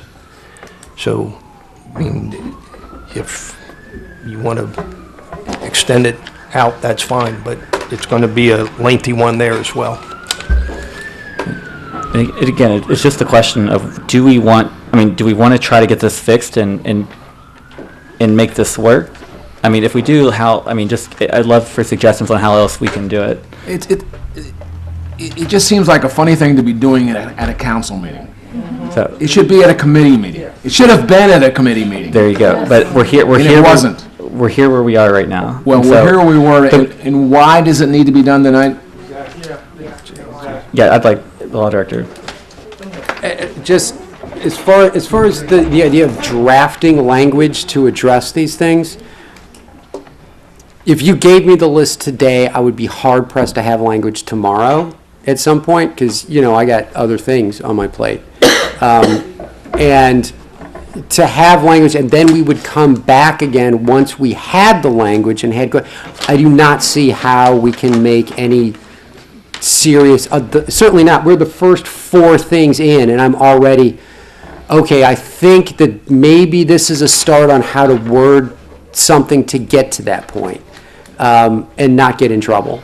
And so I don't see how this is going to happen. And that's the first 4 things, and there's another 15 potentially. To be honest with you, I don't know how that's going to happen. If we possibly had a meeting tomorrow and sat down and then came back on Thursday and then amended again on Thursday, that's the only way I could see having language that would be acceptable to 6 members of council.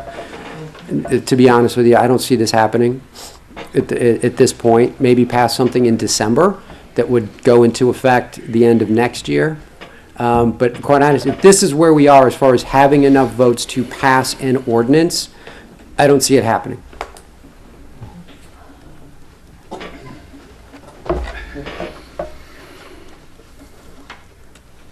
And that may be intentional.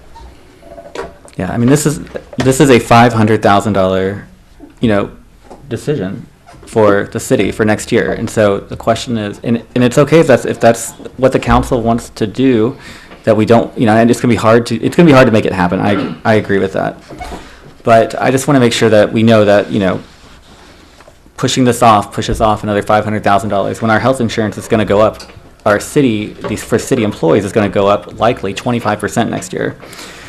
It's just, as a council member, financially, I'm extremely, extremely worried about the city, and I want to make sure that we take care of it. But, I do understand what the law director said, and so, I'll remove my motion. I'll just make the motion to table this discussion and to table the other 2 ordinances until council decides at a later date to untable them. Second. Mrs. Hanrahan. Discussion on the motion. Mrs. Stickley. Mr. Bonzo, I would just recommend that you have these discussions early next year and often. And maybe by the end of next year, you can get something else done. Thank you. Question on the motion.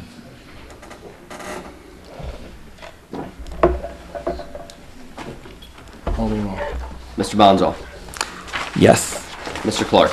Yes. Mrs. Stickley. Yes. Mr. Blair. Yes. Mrs. Hanrahan. Yes. Mr. Sanker. Yes. Mr. Mumper. Yes.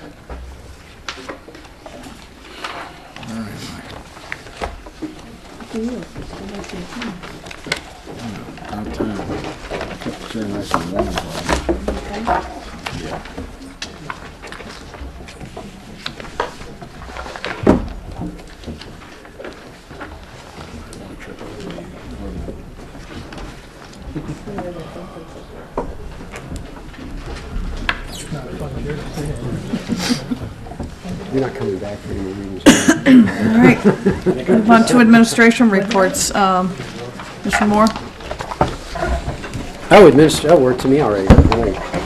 Well, quite honestly, I'd just like to thank council for having the discussion we've had so far. It's the most that we've had, and despite efforts. It's an issue that needs to be addressed and talked about. Whatever decision council ends up making, you may decide to expand retiree health care, but it's something that has to be talked about, so I definitely appreciate that. I just wanted to give everybody an update in the lawsuit filed by Chief Kramer. No, this is not executive session, unless somebody has any substantive questions. I just want you to know that yesterday, Excuse me, I'm sorry, excuse me, can I just ask that if you have conversations that you take them outside? I know it's an emotional issue and I appreciate it, but we just need to carry on our business. Thank you. I appreciate it. Thank you. I'm sorry, Mr. Moore. That's right. I just wanted council to know we were currently scheduled on December 14th for a hearing on the injunction part of the lawsuit. The other attorney filed a motion to dismiss the first cause of action, which was for an injunction. Any kind of temporary restraining or preliminary injunction, final injunction, that has now been dismissed from the lawsuit. Also, all claims against Captain Bellman have also been dismissed. And currently, the only thing pending is the declaratory judgment claims, which are asking the judge to decide. The safety director can decide this, and the mayor can decide that, and the chief can decide this. That is still there, and whatever may happen in this case will not happen until next year. So at least part of that lawsuit has gone away. I just wanted council to know that. Thank you, Mr. Moore. We do have one other request to address council, if you are still here. Eden Urban Garden? Oh, bless you. If you'll give us your name and address.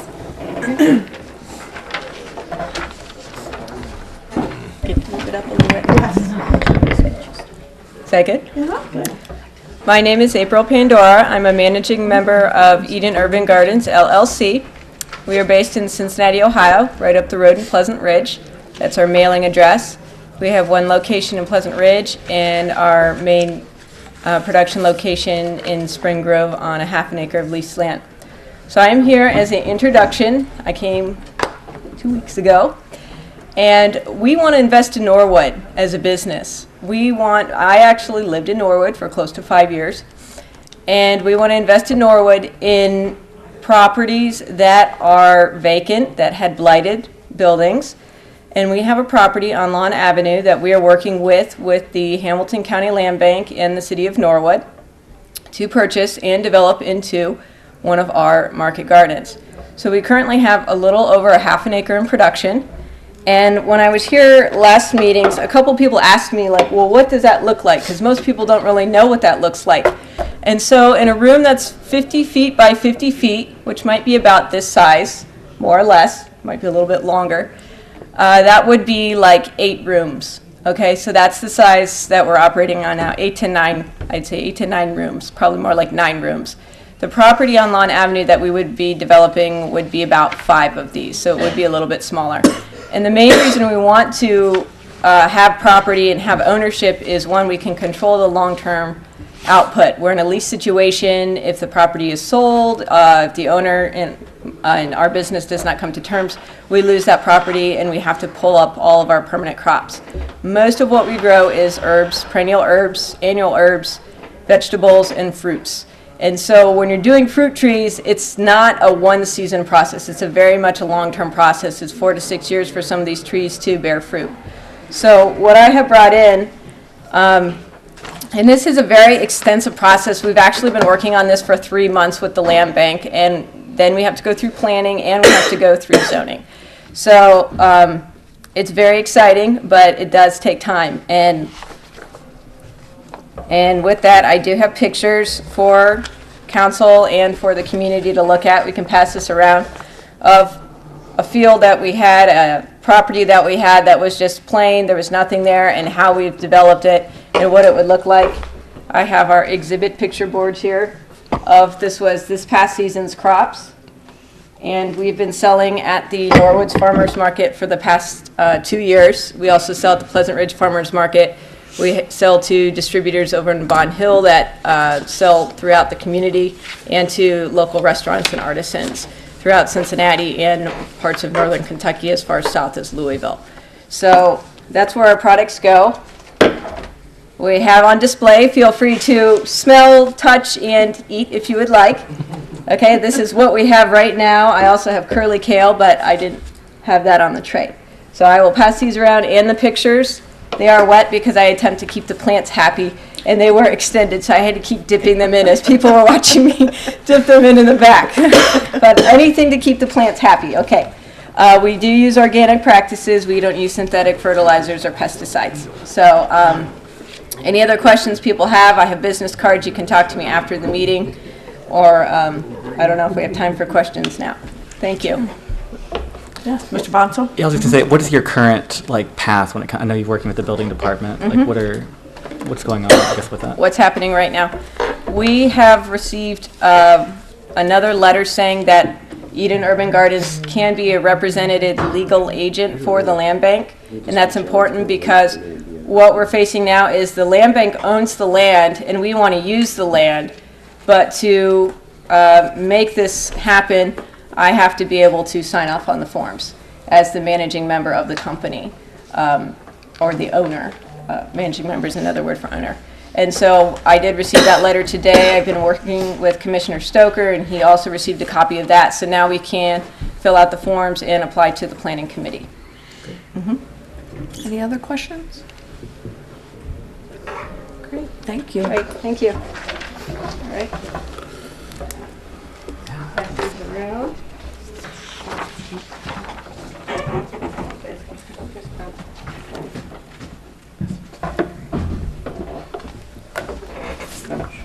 Are you wanting us to eat at will? Yes. All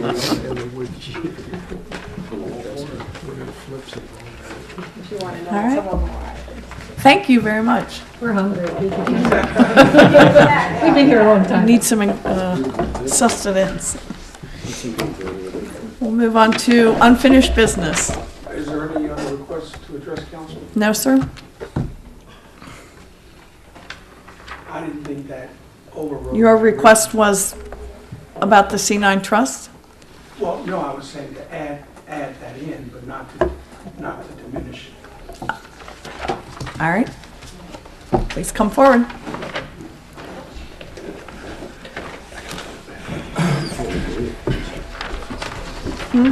Good evening again, Pastor Sonny James, 1830 Hopkins Avenue.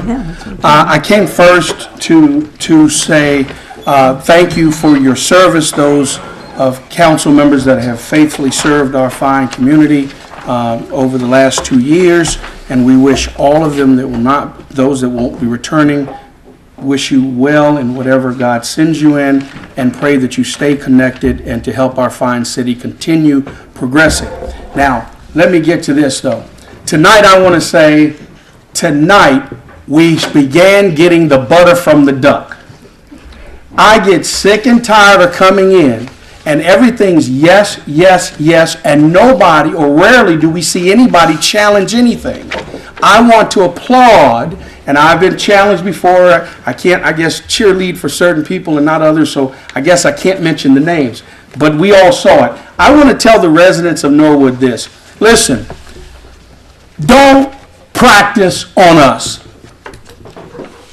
Everyone watching this tonight, you need to post this on YouTube and say, Norwood is a great community.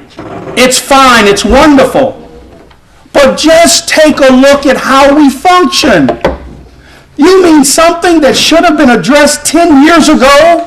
We have council members that have never ran a city before, able to try to cram something to even their fellow peers in a 1-day, 2-day, a week process that should have taken years. You barely know how to drive. Let yourself sit down and be taught. And let's stop Xing out people that have this. I've sat in this room recently with individuals coming, putting their finger in my face and admitting they've never done what I'm proposing. Tonight, this This was what I call we should have town hall meetings. If city council can sit on things to the last minute, anyone watching this tonight, if I'm a liar, call me 513-487-8843 or email me, Pastor Sonny James, SONNYJAMES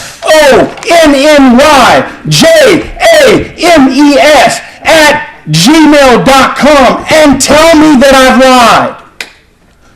We have got to stop doing status quo, and tonight proves it, folks. You have no idea how to do it, but yet you want to vote to do it. Let's come together in 2018. Let's make sure we hear all voices. I presented to you over a year ago a 13-point plan to address these issues. Not many of you have even tried to contact me, but we can see tonight, heavens, the whole world can see tonight, we don't have the answers. But yet there are people who have valid points that you want to shut out because they don't sound like you. I'm even told we don't talk. But yet others can stand up and talk and everybody listens. Let's be fair across the board. And I know you don't mean to bully, but I can't be bullied because I'm not going anywhere. Now let's get our act together. Let's get this stuff done. Let's get the butter from the duck. And I don't sit on council yet. But let me tell you something.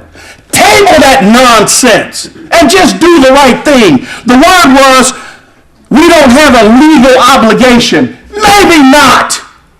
We have moral obligations to our residents. I want to close by saying this. We are a fine community and we've come a long way. I brag on Norwood all the time. But folks, if you don't see the definition of insanity is doing the same things the same way over and over and expecting different results. It was with our police department, our fire department, this department, that area. We're broke and can't do anything. But yet all of a sudden we can do things. Pastor James, your time's almost up. Can you wrap up? Thank you. Moving forward, let's work together. And if you know you don't know what you're doing, you can't create an email or a public blog and think people are just supposed to follow you because you came up with good ideas. This is a city, and we've got to run it responsibly, and we've got to run it together. Thank you, Pastor James. God bless you all. Merry Christmas and a Happy New Year. God bless you. Peace. We'll move on to unfinished business. Is there any unfinished business? Mr. Bonsall. Thank you, Madam President.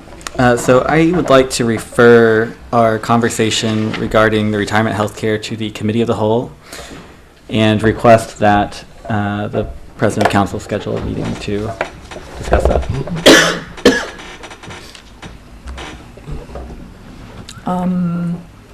That's fine. We have to give at least a 48-hour notice, so I would suggest that we not do anything until at least Friday. Yeah, it's not urgent at this point. Okay. Oh, yes.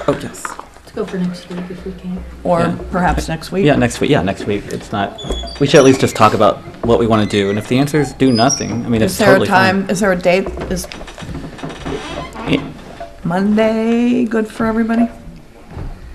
Well, I'll be out of town. Please? I'm going to be out of town. All next week? Yeah. I'm going to French Lick. okay. I mean, we can do it the next week. There's not. It's at this point, it's not urgent. So. Will you be out all next week? I'll be out Monday, Tuesday, Friday. Because my husband has to work on Friday. I'm not available Wednesday.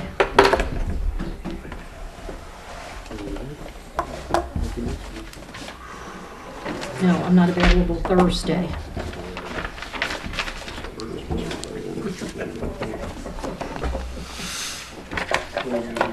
Might be the next week.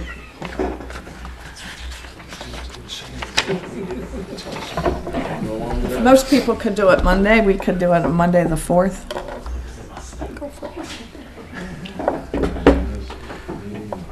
If that's okay. Yes, Mr. Blair? Can we also have it at 6 if possible? At 6? Yeah, if possible. Monday at 6, December the 4th? All right. So we'll give a notice that we'll have a committee of the whole meeting on Monday, December the 4th at 6 p.m. here in council chambers. And the purpose will be to discuss the retirees' health care and the 3 ordinances which were deferred. Yes. Anyone else you want to have at that meeting? If the law director and the auditor would be available. Can't be. You don't want to come. I'll be out of the country. Okay. All right. So we'll take notice. Monday at 6 o'clock here in council chambers. As many people as can come. Any other unfinished business? Mrs. Hanahan? I'm so sorry. No, I don't. Thought we were on I do have some unfinished business. At the last meeting, you asked about the community development block grant funds, and Mr. Gears is here. If this is not correct information, Mr. Gears, can you let me know? I think this is correct. In speaking to the mayor's office today, to Brenda, it appears as though our community development block grant asks for 2018 will be to have the senior center, community center, handicap accessible ramp redone, and the ask is for $15,000. Some additional playground equipment for Marsh Park that is handicap accessible. There's some from the current funding that will be used for Marsh Park, but this is an additional ask. The youth dental program for $10,000. And then the streetscape program for $100,000 at some point through 18, 19, and 20. So however they break that up, or whether it's all in one year. In 2019, the community senior center parking lot resurfacing for $75,000. Again, the youth dental program, I'm not sure if that can be funded the second year. $200,000 for streets that include Ash, Pine, and Forest Avenues.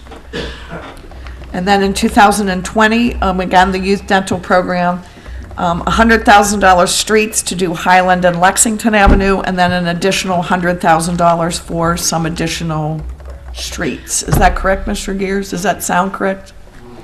Okay. So that's what I was told this earlier today. It does not include the gym floor that you had asked for, Mr. Blair. Yes, Mr. Blair?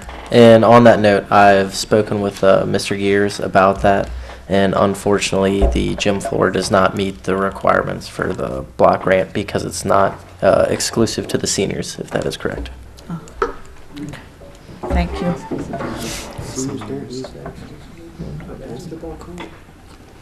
Okay. Any other unfinished business? Any new business? Mrs. Hanahan? First of all, let me apologize because I know it's a long meeting, but I really feel there are a few things here I want to say and that the public should know. And the reason I'm bringing this up is to inform the public about an outrageous incident that occurred at City Hall recently, whereby an elected city official without cause had me, an elected city official, removed from the building by the Norwood police. These are things that do transpire and did transpire here in City Hall, and this actually happened. I'm an elected official, and I went into a public office in City Hall of another elected official to accompany my husband, who was a retiree representative, and I was also asked to come and encouraged by another retiree representative at this meeting to attend this meeting, as I have played a role in the C9 Trust and with the retirees. My husband and I walked into the auditor's office together, and we were told by an employee that only John was invited to the meeting. I did pull out my camera. I didn't understand why I couldn't attend this meeting. We left in the hall, waited for our other guest. We went back in. A few minutes later, the auditor came out of his office and ordered me to put down the camera. While I was doing that, my husband asked if I could come into the meeting, and the auditor said he would not answer that question with the camera on. I did as he requested. I turned the camera off. I was not there to cause a problem. John asked again if I could join the meeting, and we were told, no, this is a private meeting. John then took my phone, and he did sternly say that if I couldn't come in, that he was going to record the meeting. I did nothing. I didn't say anything. I stood there. Immediately, the auditor told his employee to call security and have her escorted out. Now, I don't know the exact verbiage, if he said removed, kick out, I'm not sure the exact verbiage. And she did so. At no time had I been asked to leave the office, because I wasn't doing anything. I was never asked. I was not causing any disturbance whatsoever. Presently, 3 Norwood police officers came to take me away. You know, what a waste of city police time and costs. Every call is a cost. This could have held up police attending a real emergency.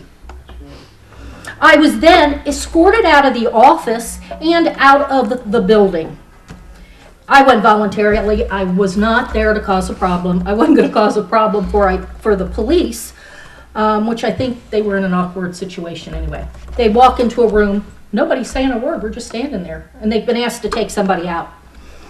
I am a public official, folks, and I had done nothing. I said nothing, and at no time was I asked by anyone in the auditor's department to leave that office. Nothing happened. I consider this to be outrageous behavior. I believe this was a planned, calculated action. And in my opinion, it was an effort to intimidate me, and nothing short of that. And let me know you, I was not intimidated. Thank you. All right. Wow. Since the name was brought up. I'll reply. Yes. Mr. Stith? I would agree that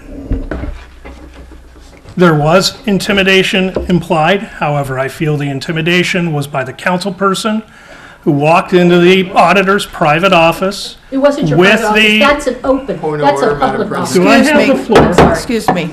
I did not interrupt you, so Okay. please.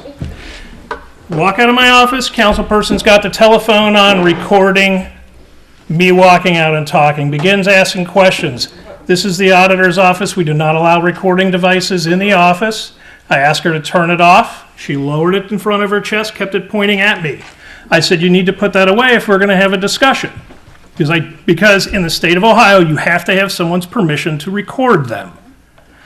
She did not put it away and argued that she had the right to keep her phone out and keep it pointed at me. I felt that I was being recorded. Members of my office were being recorded, where we maintain sensitive information. And at that time, she refused to put the phone away. Her husband stated I had been recorded before, whether I knew it or not. He did not. Mrs. Hanrahan, please, let him have the floor. I have written statements from the other people who were in the room at the time, signed and dated, that have stated that they heard that. I then turned, told my employee to have security come and escort her out. I didn't say out of the building, I just said out, and then I walked into my office. Mr. Hanrahan then came into my office and insisted on recording. I said I do not consent to be recorded at this time. If you want to have a discussion, I'm happy to do it. But as under the laws of the state of Ohio, I do not have to consent to be recorded. This is a public meeting here. This is a public place where we have these discussions. But coming into my office with a recorder and then insisting that you're going to tape my responses or videotape me as we have a discussion requires consent. And it's disruptive behavior to refuse to put the camera away and not point it at me in my office. Therefore, I did as we can do in my office. There are emergency lights, there are emergency buttons that we have for when people that come in and get disruptive. And we felt that at that time, it made my staff uncomfortable and myself uncomfortable. We felt that that camera being out and pointed at us was not in our consent, so we had it removed. Madam President, Yes, Mrs. Hanrahan. I have the tape if anybody would like to see it. From the time I turned it on until he asked me to turn it off, and I did say, I don't know if you can ask me to do that. And he said, yes, I can. And he said, I turned it off. You'll see where it's turned off. It continued to be pointed at me, though. I'm sorry, I should have waited. Excuse me, I think enough of this. Thank you. Okay. Thank you. Is there any other new business? Mrs. Hanrahan. I am so sorry. I am on a roll tonight, folks. You know, recently I was told about a statement on a questionable Norwood political page. What I found was vile and sickening. And as a council person who actually questioned contracts due to benefits, I must say it was not easy. And in the past, it's kept me awake many nights, like I know it has a lot of these other council people.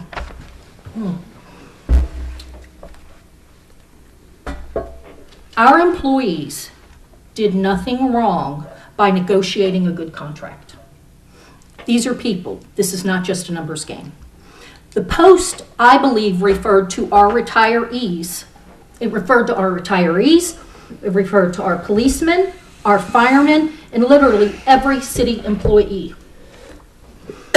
It was posted online. It's funny to see the squirming of those trying to protect their overly rich benefits. Take that in a minute, guys.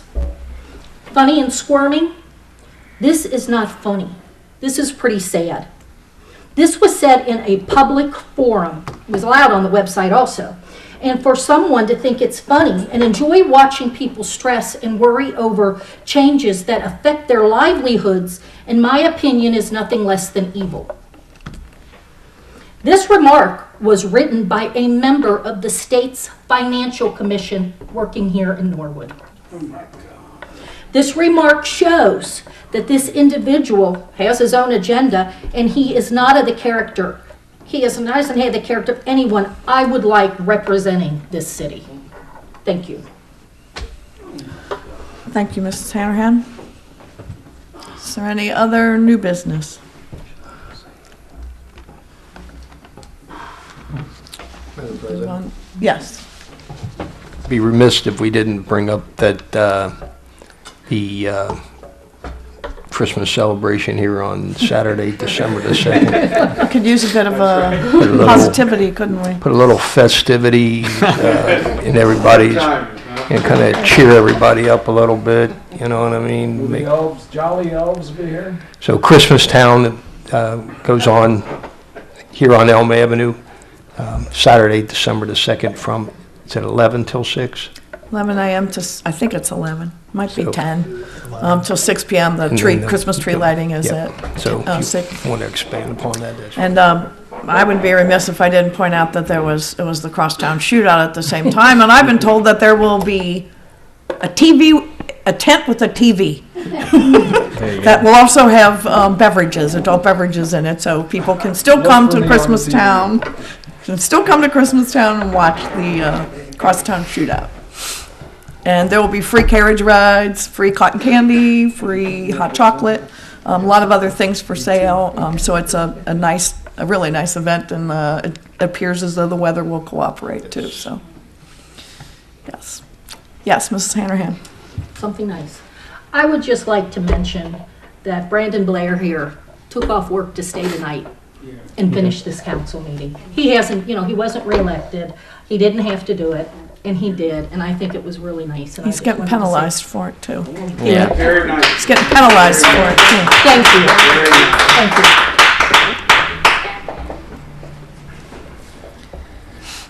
Is there any other new business?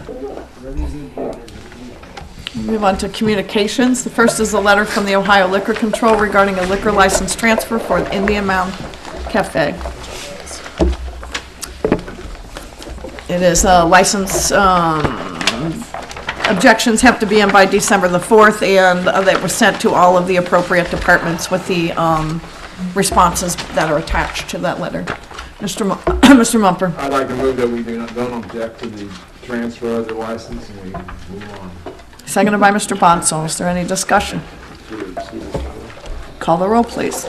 Mr. Bonzall? Yes. Mr. Clark? Yes. Mrs. Stickley? Yes. Mr. Blair? Yes. Mrs. Handerhan? Yes. Mr. Senker? Yes. Mr. Mumper? Yes. All members present voting aye, the motion carries. Next is a letter from OKI regarding the OKI Board of Director Representative.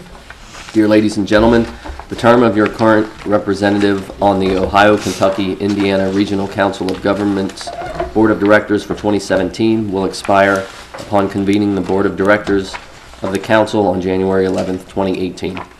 In order for the new Board of Directors to be duly convened at the Board of Directors meeting, it is requested that your agency submit the name of its appointment to the OKI Board of Directors. The OKI Articles of Agreement require that persons representing counties, cities, townships, or planning agencies must be selected by the governing body of that organization. When your agency has taken official action to designate its representative, please return the enclosed form to the Secretary.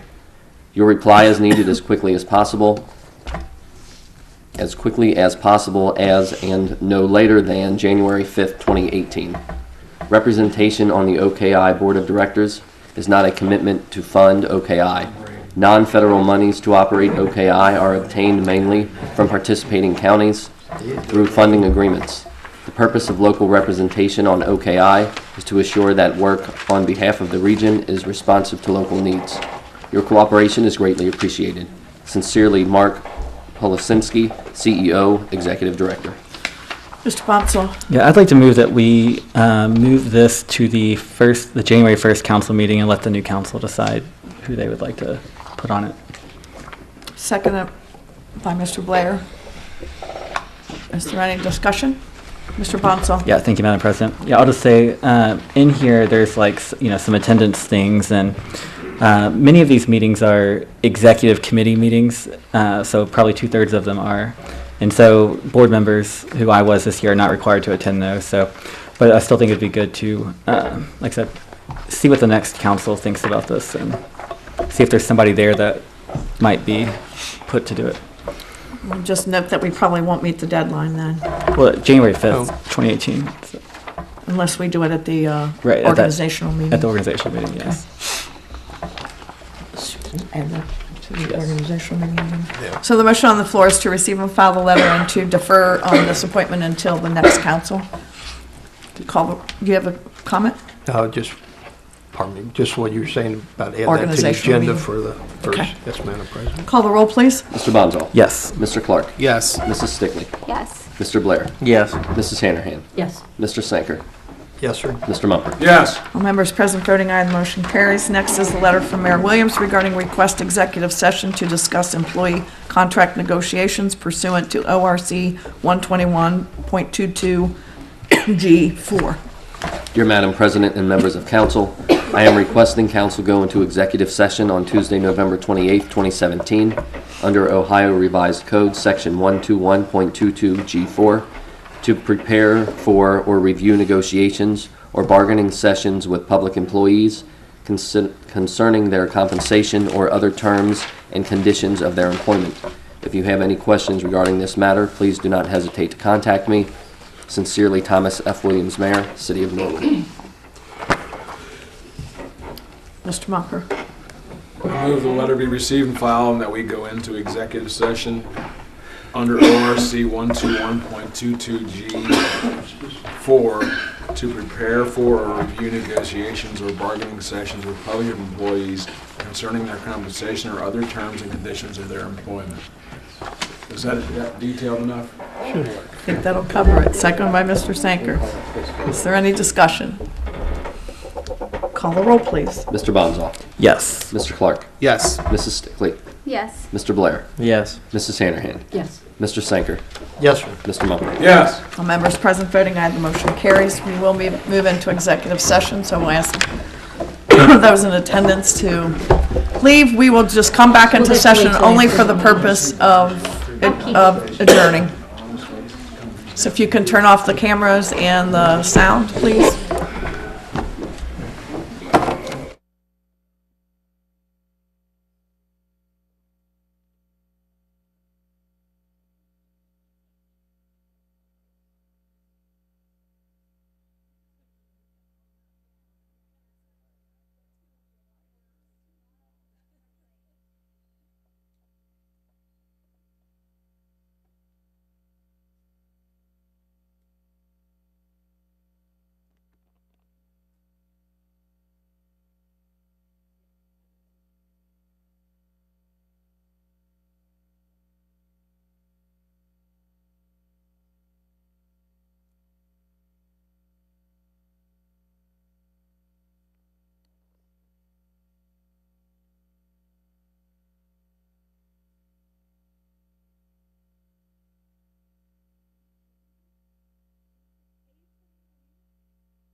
Okay, we are back in regular session. We have no absent members to excuse. Mr. Mumper? I move we adjourn.